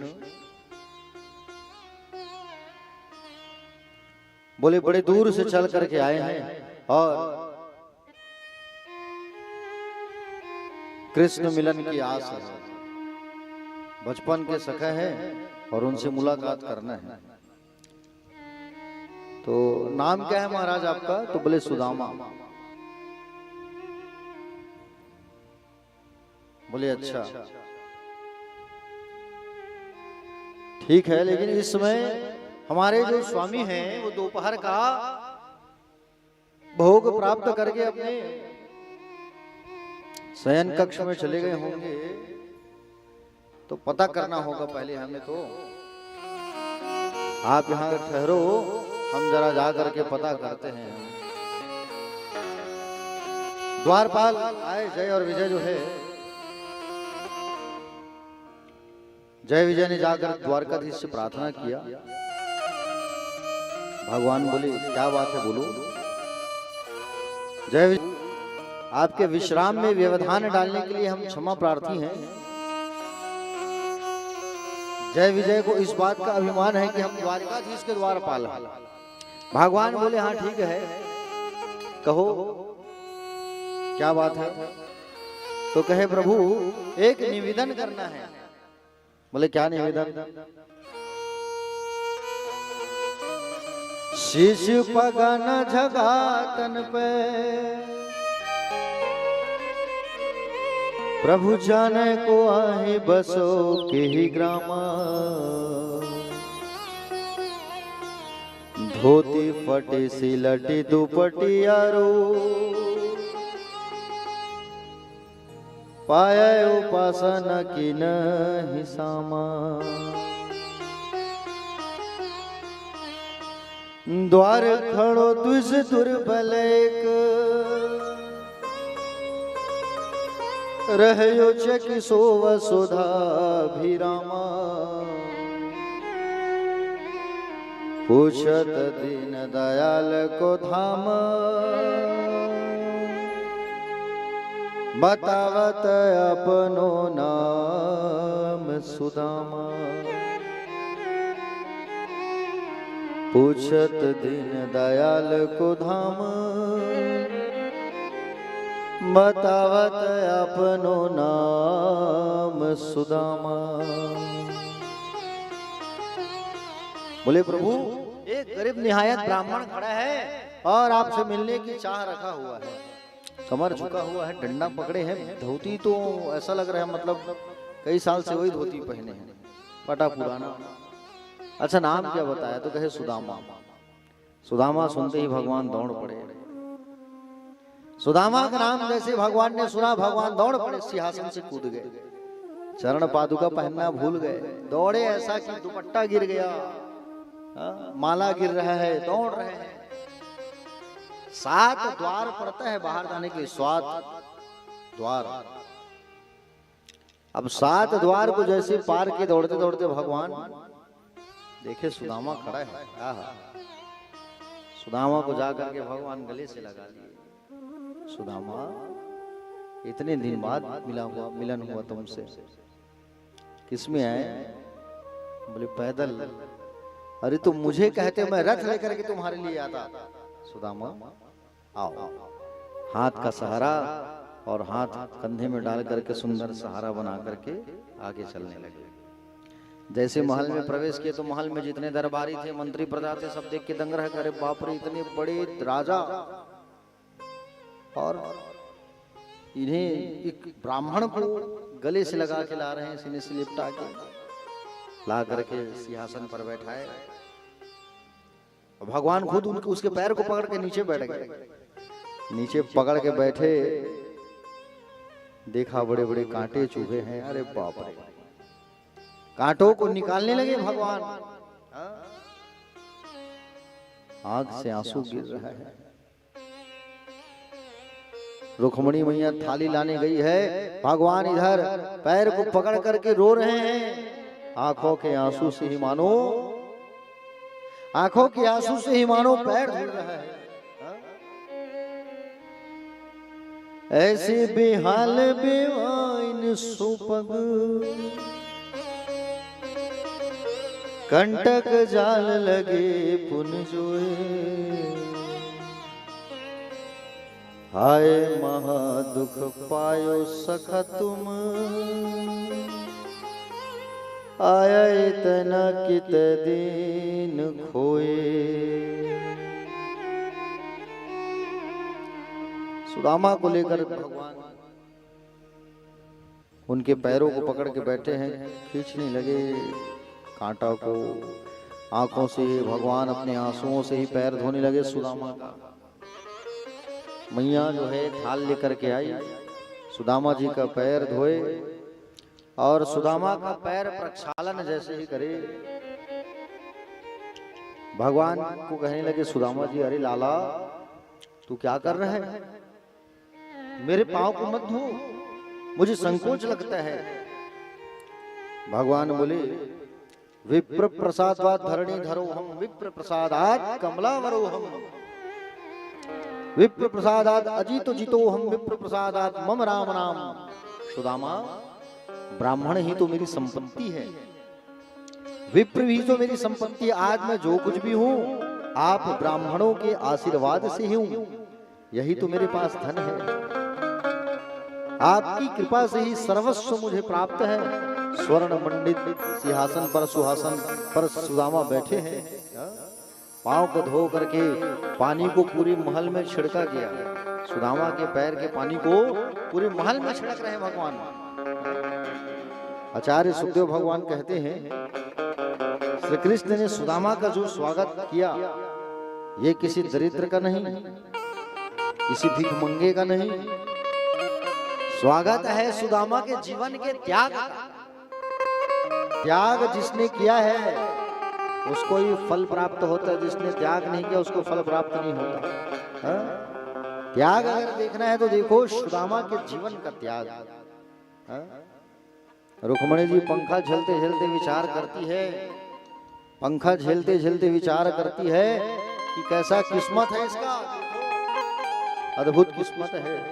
मेरे संसार, मेरे प्रभु के चरणों में पूरा संसार रहता है और ये इसके चरणों पर मेरा स्वामी है। कौन सा पुण्य किया होगा इस सुदामा ने। केमनेन कृतम पुण्यम मुदतेन भक्षणास्त्रयाहिन लोकस्मिन् गर्हिते नाधन में। ऐसा अद्भुत पुण्य किया है सुदामा ने। सुंदर स्वागत किया गया, आरती की थाल, तिलक, पुष्पमाला, वस्त्र आदि से भेंट करके सुंदर अद्भुत स्वागत कर रहे हैं सुदामा जी का। और सुदामा जी का स्वागत करने के बाद 56 प्रकार का भोग लगाया गया। 56 प्रकार का भोग लगा करके सुदामा जी को खिलाया जा रहा है। सुदामा जी कहे क्या कर रहे तुम? बोले कन्हैया इतना सब देगा खाने के लिए मेरी बुद्धि खराब हो जाएगी, मुझे तो केवल नमक दे दे तू, नमक, केवल मैं नमक खाऊं उतने में संतुष्ट हो जाऊं, ये सब खाऊंगा तो मेरा बुद्धि भ्रष्ट हो जाएगा, मुझे ये सब मत दे लाला। भगवान ने कहा हम दे रहे हैं ना, हमारा प्रसाद समझ के खाओ। सुदामा जी की अद्भुत कहानी प्यारे। दोनों मित्रों के कितना अंतर है बताओ। एक मित्र ऐसा है जिसके चरणों में सोने की पादुका और एक के चरणों में चप्पल भी नहीं है, लेकिन विचारों में सामंजस्यता होना चाहिए, विचार मिलना चाहिए। धन दौलत काम नहीं आता प्यारे भक्तजन, याद रखना, विचार मिलना चाहिए। अगर विचार ही आपका और हमारा नहीं मिला तो कोई काम का नहीं। हा? विचारों में समानता है, विचार अच्छा होना चाहिए। विचार जब अच्छा रहता है तो जीवन अच्छा चलता है। हा? समझ रहे हो ना? बचपन के मित्र हैं, बताइए इतना प्रेम, इतने ऐसे गरीब को अपने सिंहासन पर बैठाया है। हा? प्यारे भक्तजन, आज बचपन के मित्र मिले हैं, दोनों का आंख नम हो गया, करुणा भरी आंसू बह रही है। बचपन की उस बातों को याद करने लगे भगवान श्री कृष्ण और सुदामा। कहे लकड़ियां तोड़ने जाते थे सुदामा, एक बार बारिश हो रही थी और लकड़ी तोड़ने गए, बारिश में भी लकड़ी तोड़ के लेके आए। गुरुजी ने आशीर्वाद दिया, जितना विद्या सीखे हो उसे कभी नहीं भूलोगे, याद है तुम्हें? हाँ। भगवान ने इशारा किया पत्नियों को, आओ चलो सब आ करके सुदामा का प्रणाम करो, आशीर्वाद लेते जाओ चलो। तो भगवान की जितनी पत्नियां सब सुदामा जी को प्रणाम करने लगे, आशीर्वाद लेने लगे। प्रणाम, मैं रुक्मणी हूँ। महाराज प्रणाम, मैं जामवंती। सुदामा जी आशीर्वाद देने लगे, सौभाग्यवती भवा, सौभाग्यवती हुआ। 400 पत्नी को आशीर्वाद देते देते सुदामा जी थक गए। कन्हैया से कही कितनी सारी शादी किए हो तुम, एक भी शादी में तुम हमें नहीं बुलाए। इतनी शादी किए, एक तो शादी में नहीं बुलाया आप हमको। भगवान कहे मेरी जितनी शादी हुई है सुदामा सब हड़बड़ी में हुआ है। अच्छा तुम वैराग्यपूर्ण बातें किया करते थे, क्या तुमने शादी किया कि नहीं किया? तो सुदामा जी कहे बोले हाँ तुम्हारी भाभी है। अच्छा नाम क्या है? सुशीला। तब तो जरूर भाभी ने मेरे लिए कुछ न कुछ भेजा होगा। तो सुदामा जी चने की पोटली को छुपाने लगे। इतने बड़े राजा को क्या चना चावल खिलाऊं मैं, तांदुल का दाना? सुदामा जी छुपाने लगे। और सुदामा जी जैसे छुपाने लगे प्यारे भक्तजन, भगवान देख लिए, भगवान पकड़ करके छीनने लगे। उस पोटली को छीन लिए भगवान और छीन करके खोले और खोल करके खाने लगे भगवान सुदामा जी की पोटली को। एक मुट्ठी जैसे ही खाए, हाँ, एक मुट्ठी जैसे ही खाए तो मानो भगवान ने स्वर्ग की सुख की संपत्ति सुदामा को दे दिया। एक मुट्ठी खाए तो दूसरी मुट्ठी जैसे ही डाले, मन में संकल्प कर लिया, पृथ्वी में जितने एक छत्रपति सम्राट को जो सुख मिलता है वो सुख मैं सुदामा को दूंगा। भगवान ने कहा इस ब्राह्मण को मैं दूंगा कहे। और जैसे तीसरी मुट्ठी उठा करके जब खाना चालू किए, तीसरी मुट्ठी उठा करके जैसे खाना चालू किए, रुक्मणी मैया हाथ पकड़ लेती है, रुको, सब चीज दान कर दोगे तो रहोगे कहाँ। इशारा में कहा, हाँ? कच्चे चावल खा रहे हो, पेट खराब हो जाएगा। बड़ा दया आ रहा है इस ब्राह्मण में आपको, इशारों में कह रही है, इस ब्राह्मण पे बड़ा दया कर रहे हो आप। भगवान ने कहा याद करो, एक वो भी ब्राह्मण था जो तुम्हारी चिट्ठी लेके आया था, हा?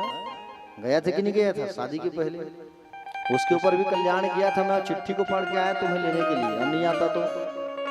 अरे ब्राह्मण है, ब्राह्मण को तो हम सर्वस्व लुटा सकते हैं, हमारा सब चीज ब्राह्मण ही है।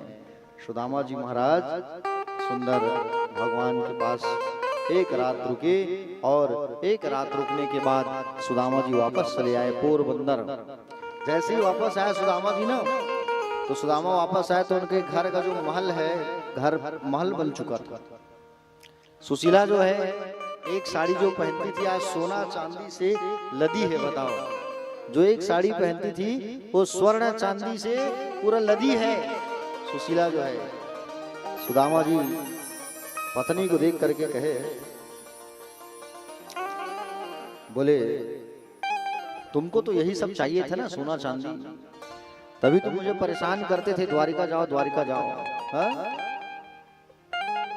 अब तुम सोने की रोटी बनाओ, चांदी की दाल बनाओ, और हरे और हीरे की चटनी बनाओ, और प्रेम से बैठ करके खाते रहो तुम, मुझे नहीं रहना तुम्हारे इस महल में सोना चांदी में। सुदामा जाने लगे, और सुदामा जाने लगे प्यारे, भगवान प्रकट हो गए।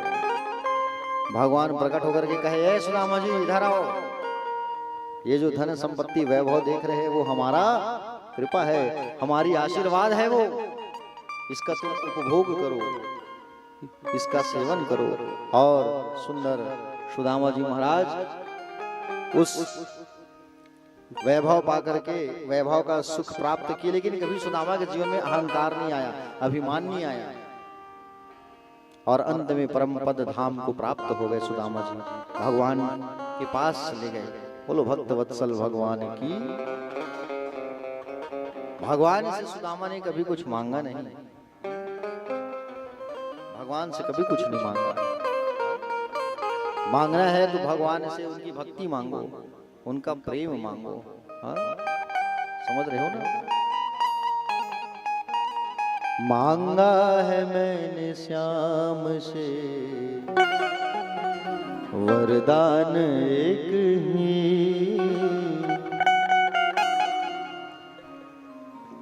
तेरी कृपा बनी रहे जब तक है जिंदगी। मांगा है मैंने श्याम से वरदान एक ही, मांगा है मैंने श्याम से वरदान एक ही, तेरी कृपा बनी रहे जब तक है जिंदगी। मांगा है मैंने श्याम से वरदान एक ही, मांगा है मैंने श्याम से।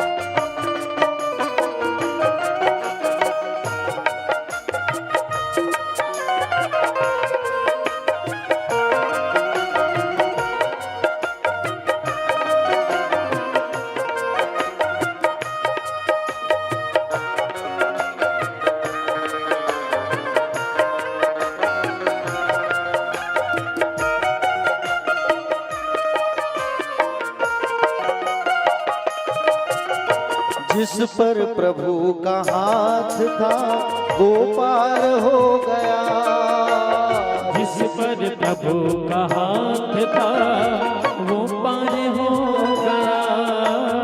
जो भी शरण में आ गया उद्धार हो गया, जो भी शरण में आ गया उद्धार हो गया। जिसको भरोसा श्याम पे, जिसको भरोसा श्याम पे, डूबा कभी नहीं।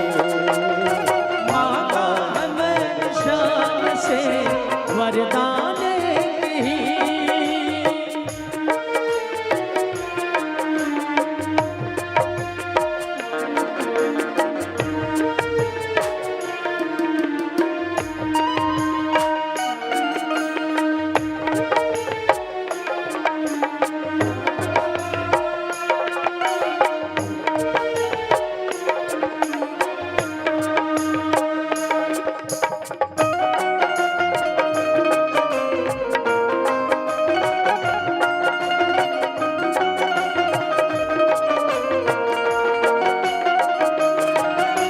कोई समझ सका नहीं माया बड़ी अजय, कोई समझ सका नहीं माया बड़ी अजीब है। जिसने प्रभु को पा लिया वो ही है खुश नसीब, जिसने प्रभु को पा लिया वो है खुश नसीब। इनकी मर्जी के बिना, इनकी मर्जी के बिना पत्ता हिले नहीं। मांगा हमें श्याम से वरदान ही। मांगा हमें श्याम से वरदान ही।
दयालु श्याम से रिश्ता बनाइए, ऐसे दयालु श्याम से रिश्ता बनाइए, ऐसे दयालु श्याम से रिश्ता बनाइए, ऐसे दयालु श्याम से रिश्ता बनाइए।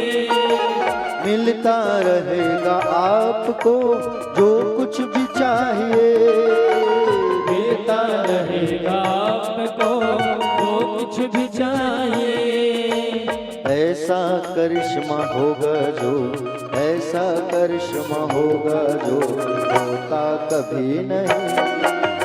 मांगा है मैंने श्याम से वरदान कहीं, मांगा है श्याम से वरदान कहीं, मांगा है मैंने श्याम से वरदान कहीं। तेरी कृपा बनी रहे जब तक है जिंदगी। मांगा है मैंने श्याम से वरदान एक ही, मांगा है मैंने श्याम से वरदान एक ही, मांगा है मैंने श्याम से वरदान एक ही, मांगा है मैंने श्याम से वरदान एक ही। तेरी कृपा बनी रहे जब तक है जिंदगी।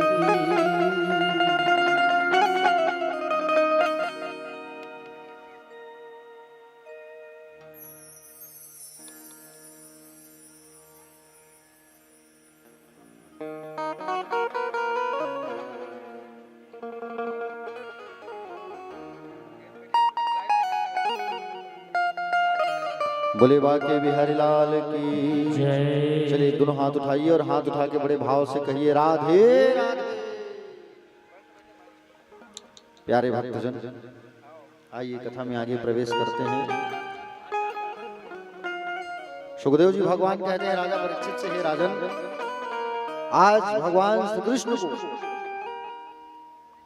आज ब्रजमंडल के पूरे 100 वर्ष हो गए और भगवान श्री कृष्ण के पिता वसुदेव जी ने सूर्य ग्रहण आया, तो सूर्य ग्रहण पर भगवान के पिता कौन, क्या नाम भगवान के पिता का, क्या नाम है मुकेश बाबू भगवान के पिता का? वसुदेव। तो आज भगवान के पिता वसुदेव जी ने सूर्य ग्रहण के अवसर पर एक बढ़िया सुंदर यज्ञ का आयोजन किया। उस यज्ञ का निमंत्रण पत्र छपवाया और क्या है बीच बीच में पूछना जरूरी है, टेस्ट एग्जाम में जरूरी रहता है। तो आज भगवान के पिता जो है प्यारे यज्ञ करवाए और यज्ञ करवा के निमंत्रण पत्र सबको भेजे। वृंदावन, गोकुल, हस्तिनापुर सबको बुलाया गया। जहाँ पे यज्ञ हो रहा था वहाँ यज्ञ के आजू बाजू तंबू बनाया गया था सबके रहने के लिए, आराम करने के लिए, और सबके लिए अलग अलग तंबू और स्थान जब बनाया गया प्यारे भक्तजन, तो उस यज्ञ में नंद बाबा और यशोदा मैया भी आए थे यज्ञ में। समझ रहे हो ना, कुरुक्षेत्र में यज्ञ कराया गया था। तो कुरुक्षेत्र में यज्ञ जहां हुआ तो सब पधारे थे वहां, और उस यज्ञ में जब सब पधारे थे प्यारे भक्तजन, भगवान श्री कृष्ण भी उस यज्ञ स्थल में थे और अपने शिविर में भगवान जो है आराम कर रहे थे। यशोदा मैया जब आई उस यज्ञ में ना, तो दौड़े दौड़े लाला आया है करके जब मालूम चला तो खोजने लगी, चिल्लाने लगी, कन्हैया कन्हैया कन्हैया चिल्लाने लगी। और जैसे ही कन्हैया कन्हैया चिल्लाने लगी प्यारे भक्तजन, तो कन्हैया कन्हैया जब चिल्लाने लगी तो भगवान जो है शिविर से बाहर उठ करके आए, और शिविर से उठ करके भगवान जो है आए और यशोदा मैया के पास प्यारे जा करके माँ से मुलाकात करते हैं। और माँ से जैसे मुलाकात की, माँ को प्रणाम किए, गले से लगी, माँ कहने लगी लाला आज तो इतना बड़ा हो गया फिर भी आज भी वैसा ही वैसा है, कोई परिवर्तन नहीं हुआ है। यशोदा मैया जो है भगवान की सभी पत्नियों से मुलाकात करती है ना, भगवान की पत्नियों से मुलाकात करती है यशोमती मैया। पांडव आए हुए थे तो पांडव की जो पत्नी थी द्रौपदी, वो भगवान की सभी पत्नियों से बैठ के चर्चा करती है कि आप सबका विवाह कैसे कैसे हुआ, चलो बताओ। तो वहां पे चर्चा पर चर्चा होने लगी। वहां राधा जी भी आई थी उस यज्ञ में, भगवान के यहाँ यज्ञ में राधा जी अपनी सखियों के साथ वो भी पधारी थी। तो भगवान श्री कृष्ण की पत्नियां राधा जी आई है करके मुलाकात करने गए, रुक्मिणी भी आदि, और मुलाकात करने जब गए तो एक स्वर्ण के लोटा में, सोने के लोटा में गरम गरम दूध को लेकर के गए थे। राधा जी के पास जब पहुंचे तो देखा उनकी सुंदरता, सौंदर्यता कितना तेज झलक रहा था उनके चेहरे से। सत्संग की चर्चा होने लगी। केवल आप लोग सत्संग करते हो कि नहीं, ऐसा सुंदर चर्चा पर चर्चा होने लगा। रुक्मिणी मैया ने कहा हम आपके लिए दूध लेके आए हैं। तो कहे जब से हमारे कन्हैया हमारे ब्रज को छोड़ करके गए हम दूध पीना भूल गए हैं। अरे ये दूध हमारे द्वारिकाधीश ने ही भेजा है। जैसे द्वारिकाधीश ने भेजा है जब कही तो मैया जो है उस गरम गरम दूध को छीन लेती है और दूध को छीन करके पी लेती है। गरम गरम दूध को पी गई एक ही बार में। हाँ? प्यारे भक्तजन, बहुत देर तक सत्संग की चर्चा हुई। वहां से भगवान श्री कृष्ण की पत्नियां जब लौट करके आई वापस, और वापस जब लौट करके आए तब क्या देखा, भगवान श्री कृष्ण के चरणों में छाले पड़े हुए हैं। भगवान के चरणों में छाला पड़ा हुआ है। रुक्मणी मैया बोली, आप कहीं गए थे क्या स्वामी? आपके पैरों में छाला पड़ा हुआ है, कहाँ गए थे आप? भगवान ने कहा, ये छाला आप लोग ही दिए हो मुझे, मैं कहीं नहीं गया था घूमने। ये छाला आप लोग ही मुझे प्रदान किए हो। बोले कैसे? तुमने मेरी राधा को गरम गरम दूध पिलाया। अरे उनके हृदय में मेरे चरणों का वास है, मेरे हृदय में किशोरी के चरणों का वास है, इसलिए मेरे चरणों में फोड़ा पड़ गया है। रुक्मणी जी गदगद हो गई, अरे बाप रे, प्रमुदित हो गई। किशोरी श्री राधा के चरणों की प्रार्थना करने लगी। मैया जो है, वास्तव में सत्य बात है कि राधा कृष्ण स्वरूपाम वै, श्री राधा कृष्ण स्वरूपिणम। राधा ही कृष्ण है और कृष्ण ही राधा है। नाम दो है लेकिन चीज एक ही है। कृष्ण पत्नियों को आज ये बात मालूम हुआ। आज उनके मन का जो अभिमान है वो दूर हुआ। त्याग अगर देखना है तो किशोरी राधा जी के चरित्रों को देखो आप। गोपियां तो साक्षात प्रेम की प्रतीक है, प्रेम की ध्वजा है। गोपियां जो हर पल भगवान का नाम लेते थे, भगवान को पुकारते थे। राजा परीक्षित गदगद हो गया। सुखदेव भगवान परीक्षित से कहते हैं, बड़ी सुंदर बात कहे, राजन वसुदेव जी ने जब यज्ञ किया तो यज्ञ के बाद में नंदो गोपास्य गोप्यस्य गोविंद चरणाम मुझे मना चित्ता पुनर्हर्तो हर मनीषा मथुराम में यूं। अपने गोविंद को बार बार मन में धारण करके सब ब्रजवासी उस यज्ञ से लौट करके वापस चले आए। यारे ब्रजवासियों का कृष्ण के प्रति जो संबंध है ना, बिना संबंध जुड़े भक्ति नहीं हो सकती। और भक्ति में संबंध होना चाहिए। भगवान से संबंध जब तक नहीं जोड़ोगे तब तक भक्ति की प्राप्ति नहीं होती। एक रिश्ता जोड़ो भगवान से, चाहे भगवान को अपना पिता मानो, चाहे भाई मानो, चाहे सखा मानो, लेकिन भगवान से एक रिश्ता जोड़ो।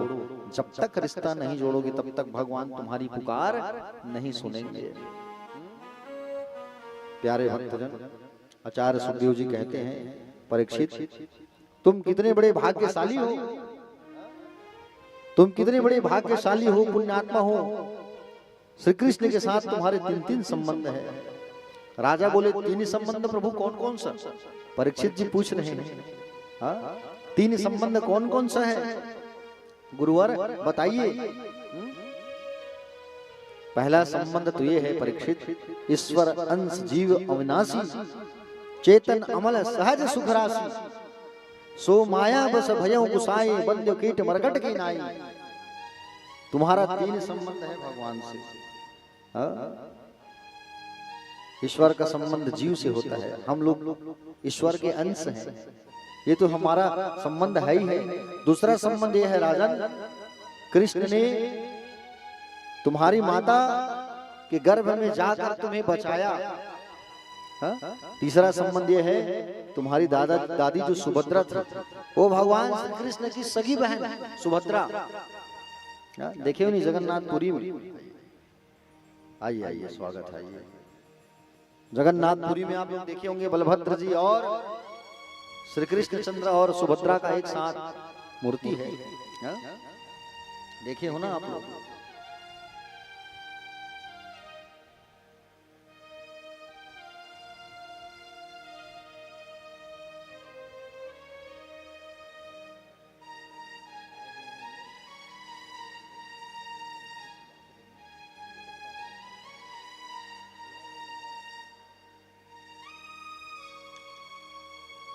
भगवान श्री सुखदेव जी महाराज राजा परीक्षित से कहने लगे, तुम कितने भाग्यवान हो राजन, आपका तीन संबंध है भगवान से।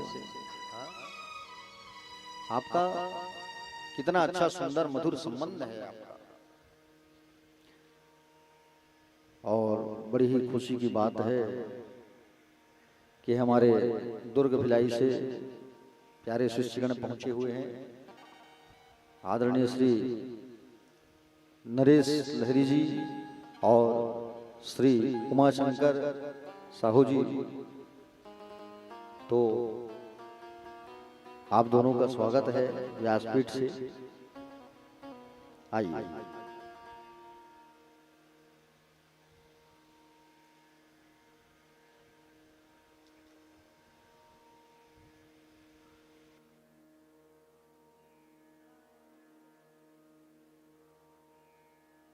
बहुत ही सुंदर श्री शिव महापुराण की कथा भिलाई पावर हाउस कैंप 2 में 2 बार हुआ। अभी 26 मार्च से 3 अप्रैल तक वहाँ कथा थी शिव महापुराण की। मालूम चला कि गुरु जी की कथा यहाँ चल रही, तो बड़े प्रेम से उतने दूर से मुलाकात करने आए हैं। एक बार हमारे अतिथियों के लिए ताली बजा दीजिए आप लोग।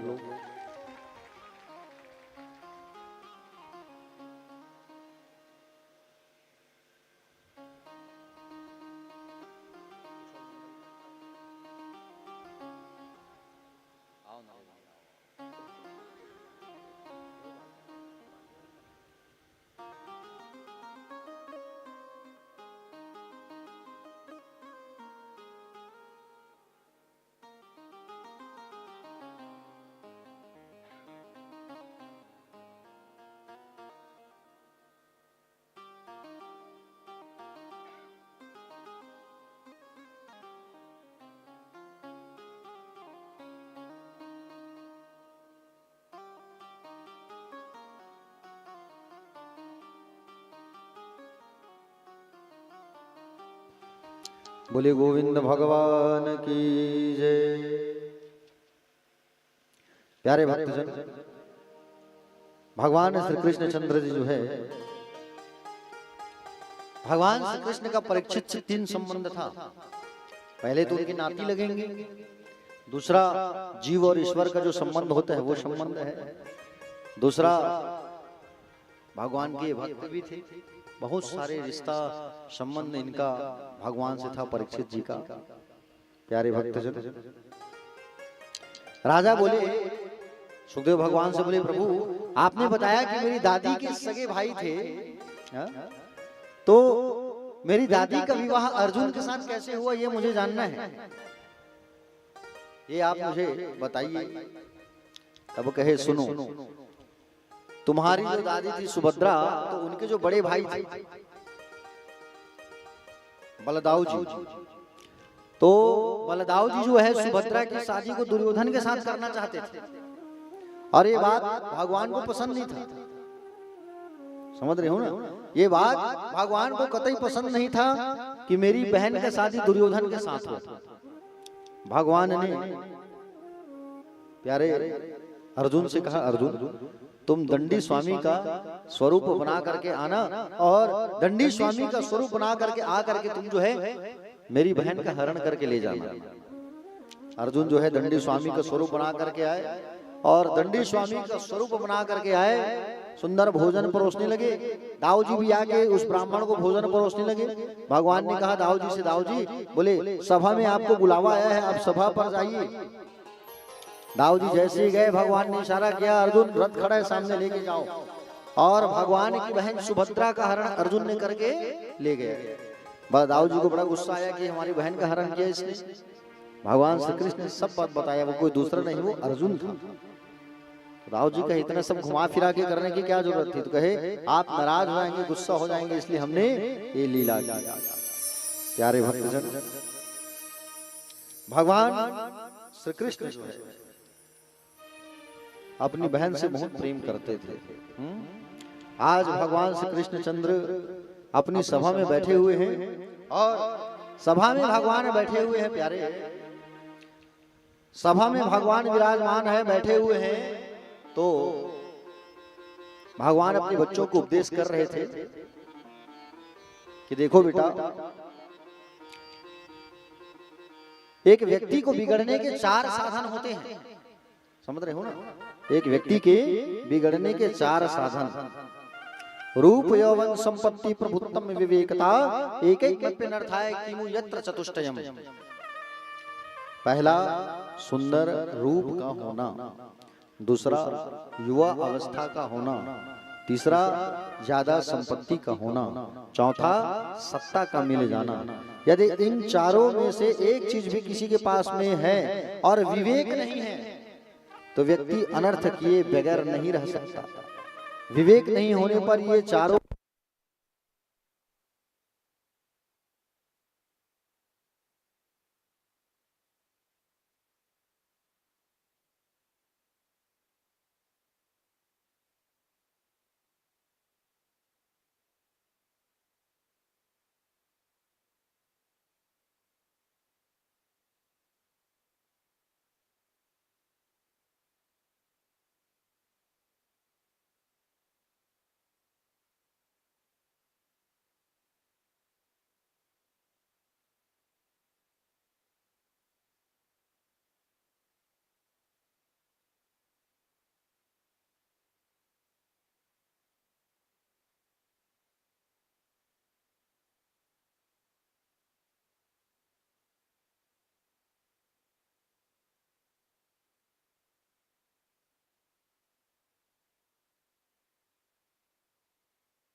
बोलिए गोविंद भगवान की जय।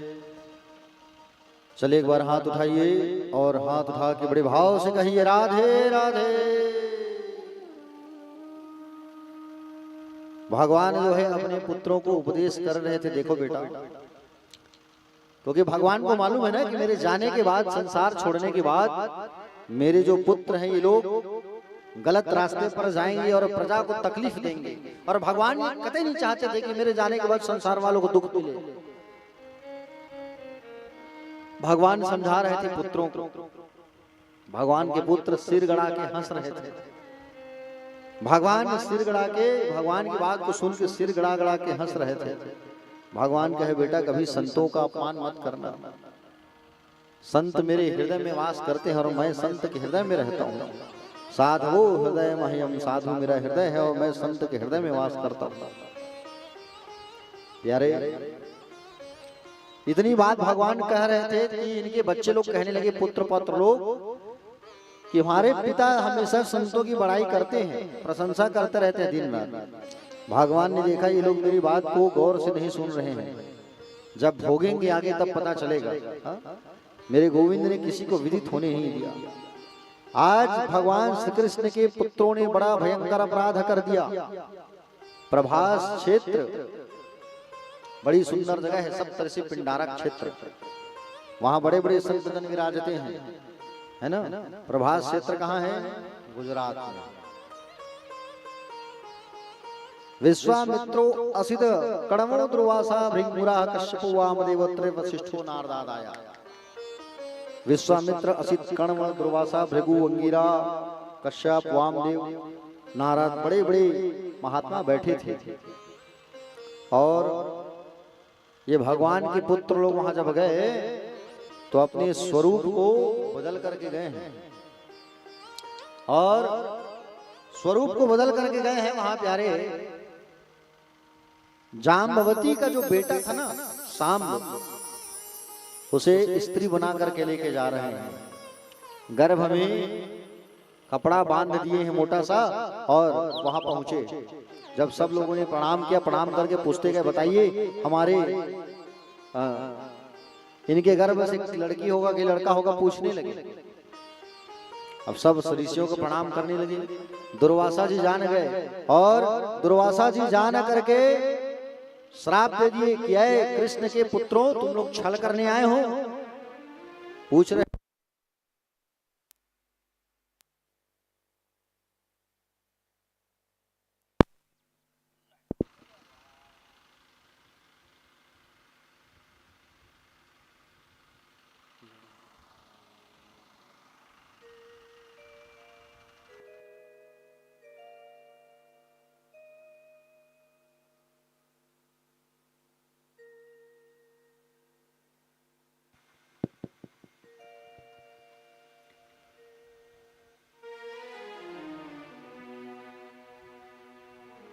लाइट जो है थोड़ा समस्या कर रहा है, इसलिए कथा भी व्यवधान आ रही है।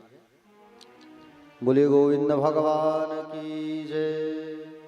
तो भगवान के जो पुत्र पौत्र थे, जब दुर्वासा के पास पहुंचे, दुर्वासा से पूछा कि बताओ इनके गर्भ से क्या होगा। दुर्वासा जी तो त्रिकालदर्शी है ना, जान गए, श्राप दे दिया तुम लोग किस तरह कृष्ण के बेटे हो, वंशज हो, और छल करने आए हो। श्राप देता हूं मैं, जाओ, तुम्हारे गर्भ से लोहे का मूसल प्रकट होगा और वही तुम्हारे विनाश का कारण बनेगा। कहे श्राप दे दिया दुर्वासा ने कि सब यदुवंशियों का सर्वनाश हो जाएगा, सारे यदुवंशियों का नाश हो जाएगा। दुर्वासा के श्राप को ही पूर्ण करने के लिए भगवान भी उसी बहाना से जाने वाले हैं। समझ रहे हो ना प्यारे भक्तजन। सब के सब जो है समुद्र किनारे आए, साड़ी को जब निकाला तो देखा लोहा का मूसल, लोहे के मूसल को खसने लगे पत्थर से। छोटा सा जो लोहा का कण बचा उसे जा पानी में फेंक दिया, और पानी में फेंक दिया, उसे मछली निकल गई। लोहा का जो कण था छोटा छोटा, उससे कटीली कटीली नुकीली नुकीली बड़े बड़े घास पैदा होते गए, और वो कटीली कटीली नुकीली नुकीली जो घास थे उसी को उखाड़ उखाड़ के लोग लड़ाई करने लगे। भगवान कृष्ण के पुत्र पौत्र और एक दूसरे को मारने लगे। भगवान कृष्ण के पुत्र पौत्र एक दूसरे को मारने लगे प्यारे भक्तजन, और मार मार के ऐसे मारे कि सबका मृत्यु होते गया, सब मरते गए। छोटा सा जो लोहा का कण था उससे मछली अंदर निकल ली थी। जरा नाम का एक पहलिया शिकारी शिकार किया तो वो मछली पकड़ी गई। मछली को जब फाड़ा तो मछली से जो लोहे का कण निकला उसे अपने बाण में लगा लिया, वो बाण में, धनुष बाण में, और वो शिकार करने जंगल चला गया। हाँ? प्यारे भक्तजन, आज भगवान श्री कृष्ण के जाने का समय आ गया है। हाँ?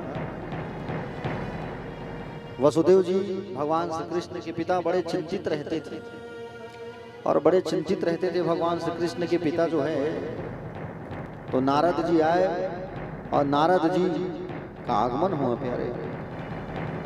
नारद जी पूछे आजकल आप बड़े उदास लगते हो, बताओ क्यों उदास लगते हो। तब वसुदेव जी भगवान बोले सौभाग्य मेरा है कि मैं आपका दर्शन कर पाया, कृष्ण बलराम जैसे पुत्रों का पिता बना। दूसरा सौभाग्य मेरा मथुरा और द्वारिका जैसी पवित्र नगरियों का मैं राजा बना रहा। तीसरा परम सौभाग्य ये कि आप जैसे संतों का मेरे यहाँ आगमन होता रहा। सत्य कहता हूँ प्रभु, अब मुझे लगने लगा है कि मानव शरीर लेकर मैंने व्यर्थ ही गंवा दिया, भगवान का भजन नहीं कर पाया। चौथा पहर आया है, अब मेरा श्वास कब बंद हो जाए पता नहीं, इसलिए आपके चरणों में निवेदन करता हूँ मेरा मार्गदर्शन करे। मैं बचपन से सुनता आ रहा हूँ भागवत धर्म, भागवत धर्म, ये भागवत धर्म क्या है। नारद जी कहे बोले राजन, आपने जो मुझसे प्रश्न किया यही प्रश्न राजा जनक ने नव योगेश्वरों से किया था। एक बार जनक जी के यहाँ 9 योगेश्वर पधारे, है ना। 9 योगेश्वर का नाम है कवि, हरि, अंतरिक्ष, प्रबुद्ध, पिपलायन, आर्विहोत्र, द्रुमिल, चमस और करभाजन। जनक महाराज ने 9 योगेश्वरों को प्रणाम किया और पूछा, दुर्लभो मानुषो देहो देहिनाम क्षणभंगुरा तत्रापि दुर्लभम मन्ये वैकुंठ प्रिय दर्शनम। एक तो मनुष्य का शरीर बड़ा दुर्लभ है, और परमात्मा जब बहुत विशेष कृपा करते हैं तब मनुष्य का शरीर मिलता है, और मानव दुर्लभ मानव शरीर क्षणभंगुर है, एक क्षण में क्या होगा पता नहीं। और उसमें भी सबसे दुर्लभ है कि वैकुंठनाथ भगवान के परम प्रेमियों के दर्शन हो। आप बताएं कल्याण का मार्ग क्या है। तब 9 योगेश्वरों ने प्यारे राजा जनक को जो उपदेश बताया, भागवत धर्म की परिभाषा बताया। भागवत धर्म की 3 धारा होती है। पहला आरंभ होता है विश्वास से। किससे? विश्वास। इन पर हमको विश्वास करना चाहिए, भगवान के ऊपर। दूसरा होता है संबंध, तीसरा होता है समर्पण। परमात्मा के प्रति विश्वास पूरा करे, परमात्मा से संबंध जोड़े और परमात्मा के लिए सब कुछ समर्पित कर दे। भगवान मैं आपने सब समर्पित करता हूँ। हाँ? श्री कृष्ण अर्जुन को जब उपदेश कर रहे थे ना, तो अर्जुन से बोला ऐसा करो, करूंगा। कुछ देर पश्चात बोले ऐसा करो। अर्जुन ने कहा सुनिए, एक बार बता दे मुझे करना क्या है। भगवान कहते हैं तुम ये बात अपने हृदय में बैठा लो कि जीवन में जो तुम करते हो सब मुझे समर्पित कर दो। यहाँ पर नौगेश्वर कहते हैं कायेन वाचा मनसेन्द्रियैर्वा बुद्ध्यात्मनो श्रुत स्वभावात् करोति यद यद सकलम परस्मै नारायणेति समर्पयेत्। शरीर से, वाणी से, मन से, इंद्रियों से जो कुछ भी किया जाए सब परमात्मा में समर्पित कर दो। सुंदर उपदेश बताया। यही बात को वसुदेव जी जो हैं, वसुदेव को नारद जी बताने लगे। प्यारे भक्तजन, हाँ? आज भगवान के स्वधाम जाने का समय आ गया। भगवान जाने से पहले भगवान श्री कृष्ण जो है आज स्वधाम गमन करने वाले हैं। जाने से पहले भगवान जो है माँ देवकी से पूछा, माँ आपकी क्या इच्छा है? देवकी मैया ने कहा कि मुझे मेरे मरे हुए पुत्रों को दर्शन करा दो। तो मरे हुए पुत्रों को दर्शन कराया है भगवान ने माँ को। और भगवान जो है आज भालका क्षेत्र में विराजमान है। उद्धव को मालूम चला, उद्धव जो है भगवान की सुगंध को सूंघते हुए आ गए और कहा प्रभु मुझे मालूम चल गया, अब आप अपनी लीला को संपन्न करके जाने वाले हैं, मुझे भी अपने साथ ले चलो। भगवान ने कहा उद्धव तुम मेरे साथ आए ही नहीं हो तो मेरे साथ जाओगे कैसे? तुम अकेले आए हो तो तुम्हें अकेले जाना पड़ेगा। उद्धव कोई किसी के साथ जाता नहीं है, मुझे भी अकेले जाना है और तुम्हें भी अकेले जाना है। उद्धव कोई किसी के साथ नहीं जाता, आया है सो जाएगा। राजा रंग का फकीर, कोई सिंहासन चढ़ चला, कोई बंधा जंजीर, तुम्हें अकेले जाना होगा। यादव जितने यादव थे सबका सर्वनाश हो गया था। हाँ? उद्धव जी भगवान से कह रहे हैं प्रभु संसार में कैसे रहना चाहिए ये मुझे बताइए। तब भगवान ने बताया दत्तात्रेय जी के बारे में। दत्तात्रेय का नाम सुने हो? दत्तात्रेय जी भगवान अनुसुईया मैया के पुत्र थे, भगवान के ही अवतार। दत्तात्रेय और यदु संवाद के माध्यम से भगवान ने उद्धव जी को बताया संसार में कैसे रहना चाहिए। एक बार धर्मों के ज्ञाता राजा यदु ने दत्तात्रेय महाराज जी से पूछा कि बोले आप कर्म करते नहीं फिर संसार में कैसे रहना चाहिए, आपको ज्ञान आपको कैसे प्राप्त होता है? तब दत्तात्रेय ने कहा कि मुझे जहां से ज्ञान मिलता है ना मैं उसको ही अपना गुरु मान लेता हूँ। जैसे पृथ्वी मुझे सिखाती है धैर्यता, पृथ्वी को गुरु बना लिया। वायु असंगता, वायु को गुरु बनाया। आकाश व्यापकता, जहां भी जाओगे सब साथ छोड़ देंगे, आकाश तुम्हारा साथ नहीं छोड़ेगा। छोटे बालक को गुरु बनाया। छोटे बालक से क्या शिक्षा मिला? छोटा बालक जो होता है उसे मार दोगे ना थोड़ी देर बाद वो भूल जाता है। उसी तरह का आपको बनना चाहिए। अगर कोई मार दिया, डांट लगा दिया तो भूल जाओ उसे उसे आप भूल जाओ। प्यारे भक्तजन, इस तरीके से 24 गुरुओं का ज्ञान बताया है। उद्धव जी ने पूछा, बोले प्रभु आपकी प्राप्ति का सबसे सरल उपाय क्या है, ये मुझे बता दो, मैं जाने वाला हूं। भगवान ने कहा, उद्धव मुझे अगर प्राप्त करना है तो उसका सबसे सरलतम साधन है सत्संग। क्या करो? सत्संग करो तुम, और तुम जाओ बद्री आश्रम। तुम जब सत्संग करोगे तो तुम स्वतः ही मेरे पास आ जाओगे, और मेरे विदुर से मुलाकात करना, और विदुर को मैत्रेय के आश्रम जरूर भेजना। उद्धव जी वहां से चले गए। थोड़ी देर बाद अर्जुन आया वहां। अर्जुन जब आया भगवान के पास, भगवान को खोजते खोजते अर्जुन भी आ गया। भगवान के पदचिन्ह को ढूंढते ढूंढते, भगवान के पैरों के निशान को ढूंढते ढूंढते उस प्रभात क्षेत्र में अर्जुन भी आया। अर्जुन आया, भगवान सोए हुए हैं ऐसा टिक करके। हाँ, भगवान टिक करके सोए हैं। भगवान के पैर को पकड़ के रोने लगे, प्रभु आप यहाँ हो, चलो मेरे साथ। भगवान ने कहा, अर्जुन मैं तुम्हारे साथ नहीं जा सकता, आज मैं तुम्हारा सारथी नहीं हूं, आज मैं तुम्हारा सखा हूं। सखा एक बड़े भैया की तरह होता है, गुरु की तरह होता है। मैं तुम्हारा गुरु हूं, मेरी बात मानो। मेरी जो पत्नियां हैं, उन पत्नियों को लेकर के चले जाओ द्वारिका से, क्योंकि मेरे जाने के बाद द्वारिका जल में डूब जाएगा। ले जाओ। अर्जुन भगवान की पत्नियों को लेकर के जाने लगा। मार्ग में विश्राम कर रहे थे अर्जुन लोग। बड़े बड़े भील आए, भील आकर के आक्रमण कर दिए। अर्जुन बाण चलाया, लेकिन बाण चला नहीं, बाण से शक्ति चला गया था, क्योंकि भगवान जाने से पहले सब चीज व्यवस्थित करके जा रहे हैं। भगवान स्वयं भील का रूप बना के आए थे और अपनी पत्नियों को हरण करके ले गए। दारूक आया। दारूक कौन है? भगवान का सारथी। दारूक कहा, भगवान मुझे भी अपने साथ ले चलो। दारूक से कहा, नहीं दारूक, तुम एक काम करो, जो मेरे पुत्र पौत्र कुछ बचे हैं उन्हें द्वारिका से हटा के वृंदावन ले जाओ। प्यारे भक्तजन, दारूक भी चला गया वहां से। भगवान सोए हुए हैं। उसी समय जरा नाम का वो बहलिया आया बाण लेकर के। जरा नाम का शिकारी बाण लेकर के आ रहा है दौड़े दौड़े। भगवान जहां सोए थे तो भगवान के पैर, भगवान का जो पैर है ना, अंगूठे का नाखून चमक रहा था। बाण छोड़ा उस बहलिया ने, बाण आकर के भगवान श्री कृष्ण के तलवे में लग गया। दौड़े दौड़े वो आया, वो शिकारी, और दौड़े दौड़े आया, देखा भगवान श्री कृष्ण को बाण लग गया है। हे प्रभु माफ कर दो, हे प्रभु क्षमा कर दो।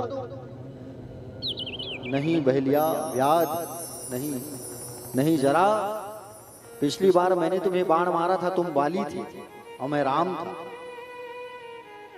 इस बार तुमने मुझे मारा, हिसाब बराबर हो गया।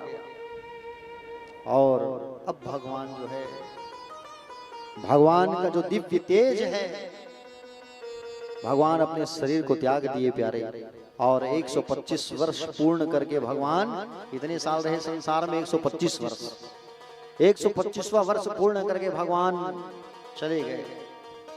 कहाँ गए किसी को पता नहीं चला। संत महात्मा कहते हैं कि भगवान का दिव्य तेज भागवत में समाया हुआ है। भगवान परम धाम चले गए। प्यारे भक्तजन, सुखदेव भगवान कहने लगे राजा से, राजन तुम्हें और क्या सुनना है पूछो, क्योंकि मैं जब तक बैठा हूं तब तक तक्षक नाग तुम्हें डसने नहीं आ सकता। राजा परीक्षित ने कहा, प्रभु जितनी कथा मुझे सुनाया है एक बार याद दिला दो। प्रथम स्कंद में सुत जी से सौनक आदि भेंट अवतारों की चर्चा, द्वितीय स्कंद में विराट स्वरूप चतुश्लोकी भागवत की कथा, तृतीय स्कंद में उद्धव विदुर कपिल जन्म आदि, चतुर्थ स्कंद में सती चरित्र, ध्रुव चरित्र, पंचम स्कंद में भरत चरित्र, प्रियव्रत के चरित्र, षष्ठम स्कंद में अजामिल, दधीची, वृत्तासुर आदि आदि चरित्र, सप्तम स्कंद में प्रहलाद चरित्र, नृसिंह अवतार, अष्टम स्कंद में मनवंतरों का वर्णन, वामन अवतार, समुद्र मंथन, नवम स्कंद में राम चरित्र, सूर्य वंश की लीला, दसम स्कंद में वसुदेव देवकी आदि के चरित्र, कृष्ण लीला, और एकादश स्कंद में प्यारे दत्तात्रेय के 24 गुरु आदि आदि का वर्णन, द्वादश स्कंद में कलयुगों का वर्णन, ये सब सुखदेव भगवान परीक्षित को बताए। कहे बोले प्रभु भागवत कथा सुनने के कितने फल प्राप्त होते हैं ये बताइए, मेरे जाने के बाद इस देश का क्या होगा ये मैं जानना चाहता हूँ। बोले राजन तुम्हारे जाने के बाद जरासंध के पिता एक बृहद्रथ, उनके वंश का अंतिम राजा होगा पुरंजय। पुरंजय उसके मंत्री, और उसके मंत्री का नाम होगा सुनक। वो अपने स्वामी को ही मार मार करके राज्य करेगा। भारत खंड खंड हो जाएगा और चंद्रगुप्त आदि राजा राज्य करेंगे। उसके बाद 8 यवन 10 गोरे आएंगे, कलयुग छीन छीन हो जाएगा और कलयुग के छलिया राजनीतिज्ञ भारत के टुकड़े टुकड़े कर देंगे। भारत खंड खंड हो जाएगा प्यारे। कलयुग के दुष्ट शासक प्रजा का धन हड़प हड़प करके वैभव विलास करेंगे। कलयुग के ब्राह्मण वेद और संध्या से विहीन हो जाएंगे, अपने कुटुंब मात्र पालन पोषण ही करेंगे। कलयुग के बारे में बताने लगे। कलयुग की नारियों, कलयुग की जो नारियां रहेंगी वो भी पति सेवा नहीं करेंगी। कलयुग की जो नारियां रहेंगी वो पुरुष की ही अधीन रहेंगे, स्वार्थ सिद्धि करेंगे। मनुष्य को चाहिए अपने स्वार्थ सिद्धि के लिए किसी का द्रोह न करे, केवल द्रोह होगा। प्यारे भक्तजन कलयुग के कई दोष हैं, पर एक अच्छाई है कलयुग में कि केवल भगवान का नाम लेने से मुक्ति हो जाती है। एक ही उपाय है कलयुग से बचने का, कृष्ण कीर्तन। सुखदेव जी कहते हैं हे राजन कलयुग के अपलक्षण अनेक हैं, किंतु श्री कृष्ण का कीर्तन करने से सभी दोष नष्ट हो जाते हैं। सतयुग में विष्णु के ध्यान से, त्रेता में यज्ञों से, और द्वापर में विधि पूर्वक, सतयुग में विष्णु जी के ध्यान से, ठीक है, और द्वापर में विधि पूर्वक विष्णु पूजा से, कलयुग में भगवान के नाम से कीर्तन का फल मिलता है। इस प्रकार बताने लगे। परीक्षित को बताया कि भागवत कथा सुनने के 5 फल मिलते हैं। पहला फल है निर्भयता, दूसरा है निसंदेहता, तीसरा है हृदय में प्रभु का साक्षात प्रवेश, चौथा है सभी में भगवत का दर्शन, और 5वां है परम प्रेम। ये 5 फल मिलता है भागवत कथा के सुनने से। प्यारे भक्तजन सुखदेव भगवान कहे राजन तुम्हें कैसा लग रहा है? प्रभु आपने मुझे 12वें स्कंद की कथा सुनाया तो भगवान श्री कृष्ण मुझे अपने दोनों हाथों को उठा करके बुला रहे हैं। भगवान श्री कृष्ण की छवि दिखाई दे रही है। किसको? परीक्षित को। परीक्षित का जो आत्मा है वो जाने वाला है। हाँ? आपने मुझे कथा श्रवण कराया, बल्कि प्रभु का दर्शन करा दिया। प्रभु हाँ? सुखदेव जी कहे राजन तुम्हारे साथ साथ मैं भी कृतार्थ हो गया, मेरा भी जीवन धन्य हो गया।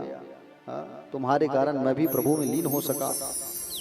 परीक्षित ने गुरुदेव का वंदन किया, प्रणाम किया, और सुखदेव जी ने जाने की अनुमति चाहिए। राजा ने उनकी पूजा की और इच्छा व्यक्त की। राजा ने सुखदेव की पूजा की तो उन्होंने राजा के मस्तिष्क पर अपना वरद हस्त हाथ रख दिया प्यारे, और वहां से चले गए। और उसी समय तक्षक नाग आ रहे हैं, और तक्षक नाग आया और राजा परीक्षित को डस लिया। प्यारे भक्तजन परीक्षित का जो आत्मा है वो परमात्मा में जाके मिल गया था। पहले केवल शरीर को ही आ करके इसने डसा है प्यारे, केवल नश्वर शरीर को ही डसा है। कथा सुने हो, उस कथा को आप जीवन में उतारना, तभी कथा श्रवण करना आपका सार्थक होगा। इधर से सुन के इधर से निकाल दोगे ना तो सार्थक नहीं होगा। ठीक है, कथा जो सुने हो उसे जीवन में बिल्कुल उतारना। कथा श्रवण के समय वक्ता और श्रोता, कथा श्रवण के समय वक्ता और श्रोता दोनों से गलती होती है। श्रोता लोगों का ध्यान भटक जाता है, मोबाइल फोन बज जाता है, मेहमान आते हैं, जमाई आती है, नाना प्रकार के वक्ता भी गलतियां करते हैं। हाँ प्यारे भक्त समय, तो आओ भगवान से क्षमा याचना करते हैं हम लोग, ठीक है। और भगवान से क्षमा याचना करने के पहले हम लोग जो हैं एक श्लोक का पाठ करेंगे सब लोग मिल करके, ठीक है। जैसे मैं कह रहा हूं वैसे कहना आप लोग, ठीक है। भगवान से क्षमा याचना मांगो कि हे भगवान, कथा पूर्ण हो गई, भागवत की कथा पूर्ण हुई, यहाँ जाने अनजाने जो गलतियां हुई है उसे आप क्षमा करना, ऐसा भगवान से कहो और मेरे साथ उच्चारण करो। मैं जैसे कहूंगा वैसे बोलते जाना आप लोग, ठीक है। चलो कहिए, नाम संकीर्तनम यस्य सर्व पाप प्रणाशनम प्रणामो दुख समनस्तम नमाभि हरिम परम। दोनों हाथ को उठाओ अब आप लोग, और दोनों हाथ को उठा करके कहो, हे भगवान, कथा में जो हमसे गलती हुई है वृंदावन बिहारी लाल, उस गलतियों को आप माफ कर देना, इस बालक की गलतियों को माफ कर देना। ऐसा कहते हुए कहो मेरे साथ, श्री हरये नमः, श्री हरये नमः, श्री हरये नमः। बोलो बाके बिहारी लाल की जय। 12 स्कंद की कथा यहाँ पूर्ण होती है। जाने अनजाने जो गलती हुई है उसकी क्षमा याचना के लिए, भूल चूक के लिए तुलसी वर्षा करेंगे। व्यासपीठ पर जो आचार्य जी कथा श्रवण कराते हैं उसे भागवत के वजन के बराबर सोने का दान करना पड़ता है। तो क्या हम कर सकते हैं? नहीं। तो तुलसी पत्ता को सोना माना गया है, तुलसी को, तो तुलसी का दान करेंगे सब। विष्णु सहस्त्र नाम का पाठ होगा और तुलसी वर्षा करेंगे। तुलसी वर्षा करोगे तो याद रखना, तुलसी का एक पत्ता या एक फूल नीचे में गिर गया तो तुलसी वर्षा का फल आपको नहीं मिल सकता। इसलिए ख्याल रखना तुलसी का एक पत्ता नीचे ना गिरे, ठीक है। तुलसी वर्षा करते समय आप पेपर में उसको रखते जाना, ठीक है। और पेपर में तोड़ तोड़ के डालना है। ओम नमो भगवते वासुदेवाय बोल बोल के, या तो श्री कृष्णाय नमः, ठीक है। ये बोल बोल करके आपको तुलसी वर्षा करना है। तुलसी को सबको वितरण कर दीजिए, आयोजक परिवार तुलसी को बांटिए सभी भक्तों को। और आइए तुलसी वर्षा करते तक एक छोटा सा भजन।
तृष्णा माया मोह में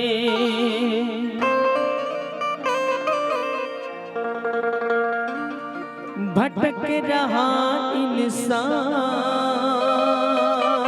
है,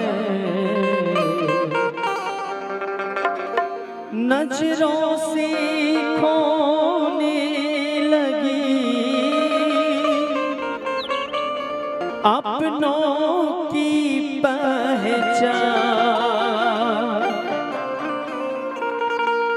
बस इसी बात का ही तो रोना है।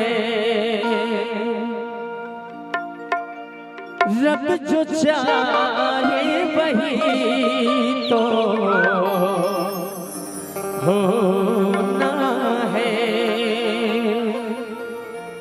आदमी खिलौना है।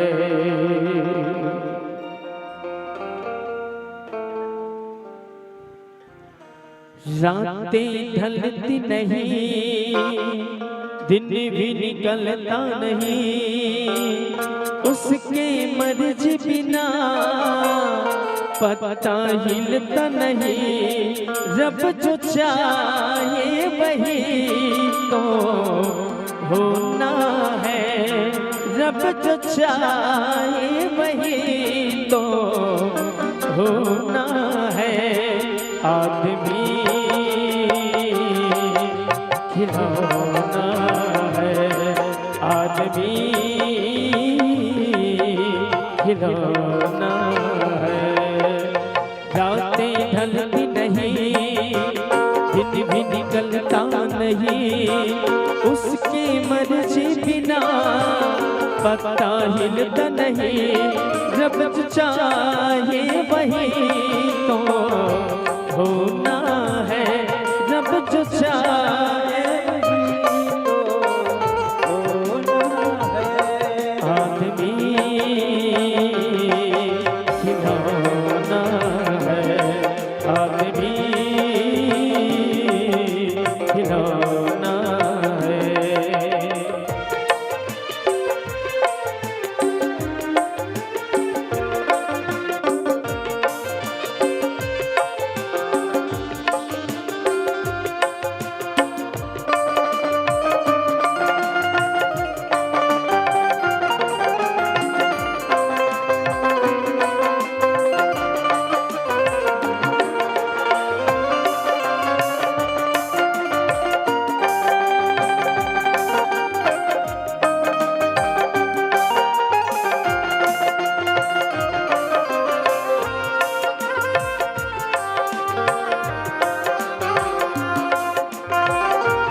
जीवन का हर पल, कोई ना जाने यहाँ क्या हो जाए कल।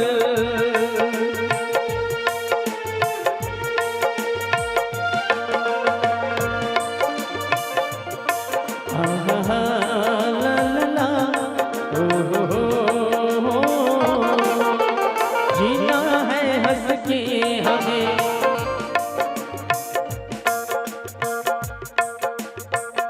जीना है हंस के हमें जीवन का हर पल, और कोई ना जाने यहाँ क्या हो जाए कल।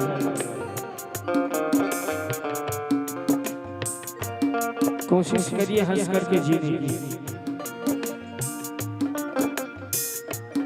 क्यों हंस करके जीने की? ये मैं कह रहा हूं इसलिए नहीं,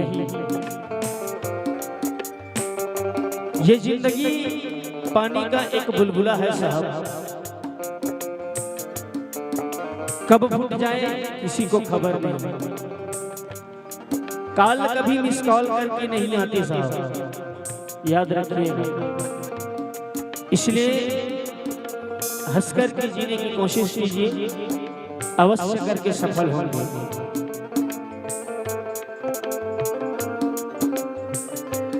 हाँ, जीना है हंस के हमें जीवन का हर पल, कोई ना जाने यहाँ क्या हो जाए कल। ला ला ला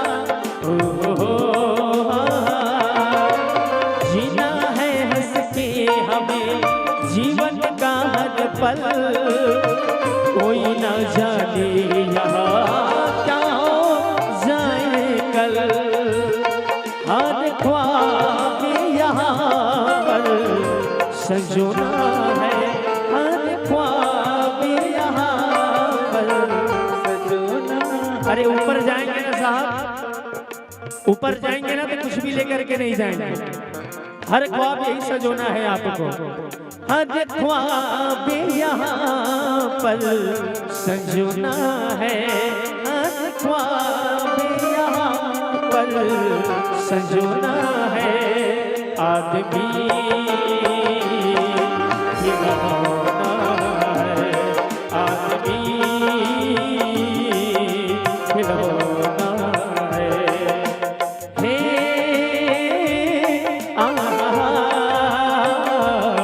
ला ला ला ओ हो हे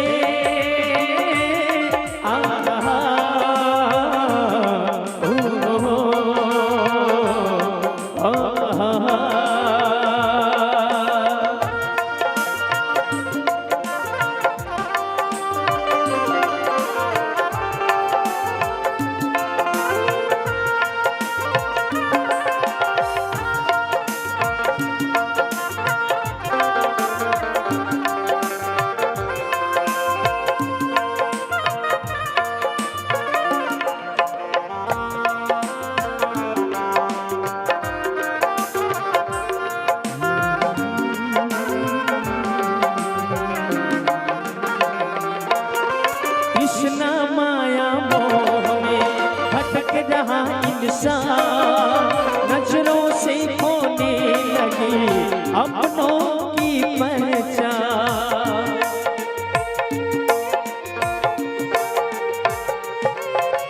कृष्णा माया मोह में भटक रहा इंसान, नजरों से खोने लगी अपनों की पहचान। बस इसी बात का ही रोना है, बस इसी बात का ही रोना है। आदमी खिलौना है, आदमी खिलौना है। इसलिए कोशिश कीजिए साहब, हम ऊपर से आए हैं खिलौना बन के और वो हमें नचा रहे हैं,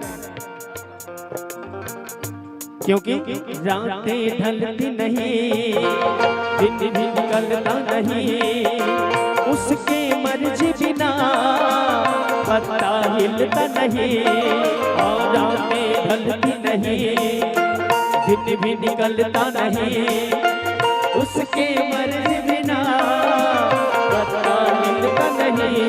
रब जो चाहे वही को होना है, रब जो चाहे वही को होना है।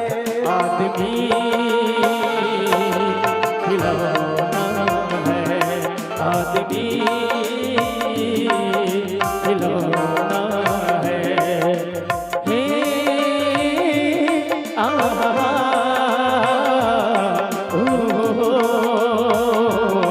ला ला ला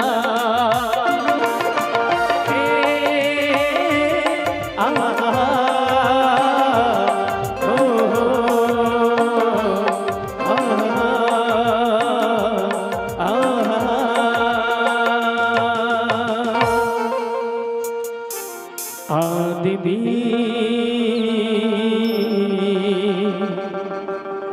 खिलौना है।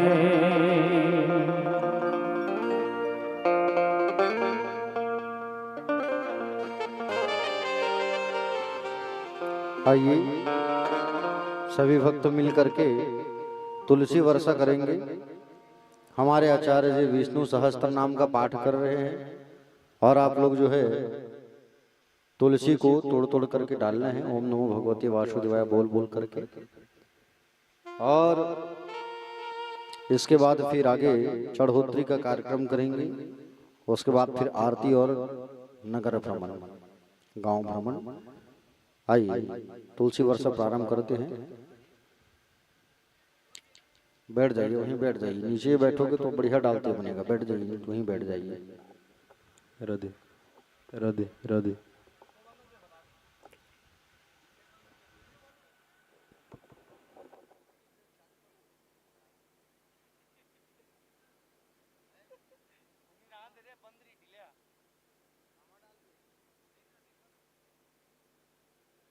राधे राधे जय श्री कृष्ण।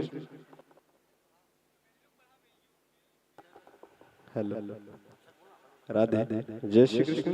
राधे जय घनश्याम। राधे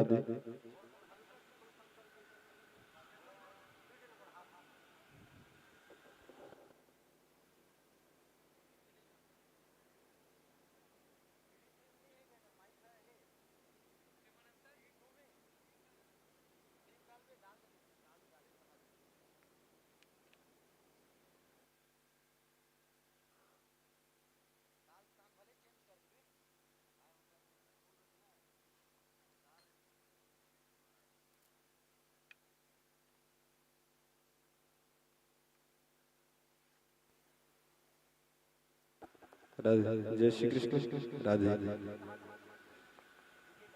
बोल वृंदावन बिहारी लाल की जय। भागवत भगवान की जय। आइए सभी भक्तगण, बड़े सुंदर दिव्य श्रीमद् भागवत की इस अंतिम दिवस पर आप सभी भक्तजनों का हार्दिक स्वागत। बड़ी सुंदर दिव्य बात है कि आप सभी भक्त भगवान शालिग्राम की अर्धांगिनी श्री तुलसी मैया का वर्षा करेंगे आप सभी भक्तगण। और जो तुलसी वर्षा आप सभी को करना है, ध्यान दीजिएगा। जिस प्रकार से महाराज जी ने बताया, अभी व्यास जी ने बताया कि तुलसी की पत्र एक भी कण जमीन पर नहीं गिरनी चाहिए, नहीं तो दोष प्राप्त होगी और फल भी नहीं मिलेगा आप लोग को। तो निवेदन करूं आप सभी ध्यान दीजिएगा महाराज जी की इस बातों पर, व्यास जी की बातों पर, और मन में उच्चारण कीजिएगा। ओम नमो भगवते वासुदेवाय। जिनके गुरु हैं वो गुरु मंत्र का उच्चारण कीजिएगा। निवेदन करूं, आइए सभी भक्तगण मिलकर तुलसी वर्षा प्रारंभ करते हैं। बोल वृंदावन बिहारी लाल की जय।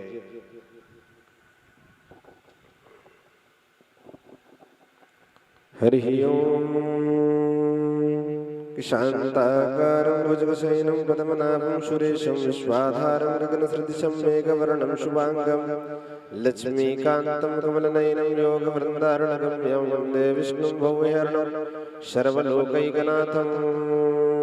आइए सभी प्रारंभ कर देंगे। तुलसी पत्र एक पत्र तोड़ेंगे। ध्यान दीजिएगा, हड्डी का प्रयोग नहीं करेंगे, नाखून का प्रयोग नहीं करेंगे। नाखून से कोई भी तुलसी पत्र नहीं तोड़ेंगे। ध्यान दीजिएगा ना, हाथों से तोड़िएगा, उंगली से। ध्यान दीजिएगा, नाखून ना लगे, फल नहीं मिलेगा आपको, है ना। आइए सभी प्रारंभ करते हैं। ओम श्री गणेशाय नमः, श्री वेद पुरुषाय नमः, श्री गुरु शरण कमलेभ्यो नमो नमः। प्रारंभयेत् श्री विष्णु सहस्रनाममात्राय।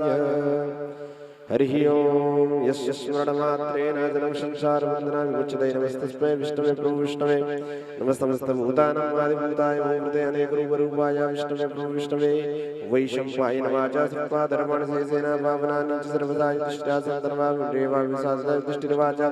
किमेकं दैवतं लोके किं वा वेकं भुवायणाय स्तुवन्ताकं कमर्षन्ता प्राप्नुर्मानवासवं गोधर्माधर्मधर्माणं धर्मोदिगतमोमताम् दमोमताय जपुरपंचदे सिंधु जन्म संसार वंदना विष्णुवाचा जगन्मूर्तेवदेवमनन्दं पुरुषोत्तमं सुवर्णां सहस्रेण पुरुषार्थं ज्योतिदात्रं विचारचरणयुक्तं भर्वा ज्योतिनाथ एव जलजात्यं नविरण्यादिवेच ध्यान स्वर्णमस्तस्याय स्मरणस्तमेव च नदरं विष्णु लोका सर्वलोकमहेश्वरा लोका दक्षिण सुवर्णितं सर्वदुःखादिको ब्रह्मण्यं सर्वधर्मज्ञं लोकानां कर्तनं लोकनाथं अद्भुतं सर्वभूतं अद्भुतं ब्रह्मण्यं सर्वधर्मज्ञं लोकानां कर्तनं लोकनाथं अद्भुतं सर्वभूतं अद्भुतमेशं सर्वधर्माणां धर्मोदितं वदाय पुण्डरीकाक्षस्तवन्नीचन्नति सदा परमव्योमात्तेजा परमव्योमात्मा परमव्योमात्मा परमव्यापरायण पवित्राणां पवित्रं यो मङ्गलानां मङ्गलादेवतीं देवतानां च भूतानां च योगिता यथा सर्वाणि भूतानि भवन्तादि युगाङ्गेऽस्मिन् शब्दमन्ते पुनरिवाय वचने तस्य लोकप्रधानस्य जगन्नाथस्य भूपते विष्णूनां सहस्रमेव सर्वभावाभयानि नामानि गौणानि विज्ञातानि महात्मनानि शिवयुक्तानि तानि विचारं उदे। हरि ओं विष्णु सर्कळभूतमव्याभूतकृतभूतभूतभावन भूतात्मा भूतभावन भूतकृत भूतात्मा परमात्मा च भक्तानां परमाग्नि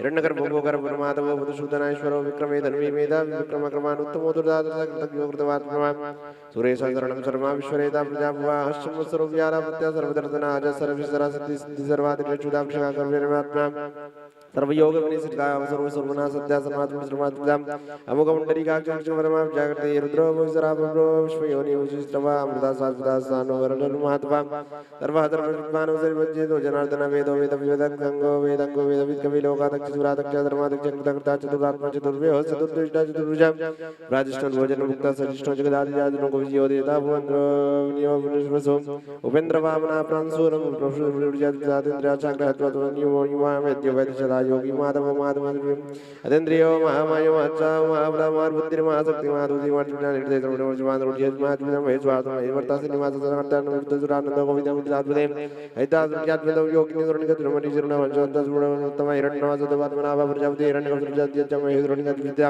उदवर्तम माता प्रणाम शरण राज निवास रुद्राभि आग्रम कार्य शिवान देवता शास्त्र मुद्रा जात्मा जातरा दावत्र वृत्तात्मा कर्तव्य जात पिता सुरसदा कुल सात्मा योगी निरोणिक दुला शंकर जातने योधर निकल योगी निरोण जातने नाम साधना मेरा वो जो जात पिता मिसोड़ विजुदा वर्तन वर्तमान चतुर्थ सागरा वज्र प्रदाते नाम योग निरोण कदा लोक चित्त आत्मा नाम योगी निरोण कदा स्टेज आत्मा योगी निरोण कदा अमृत आत्मा नाम योगी निरोण असतम जगतम चतुर्थ धर्म प्रकर्म भव्य भव्य नाथ राम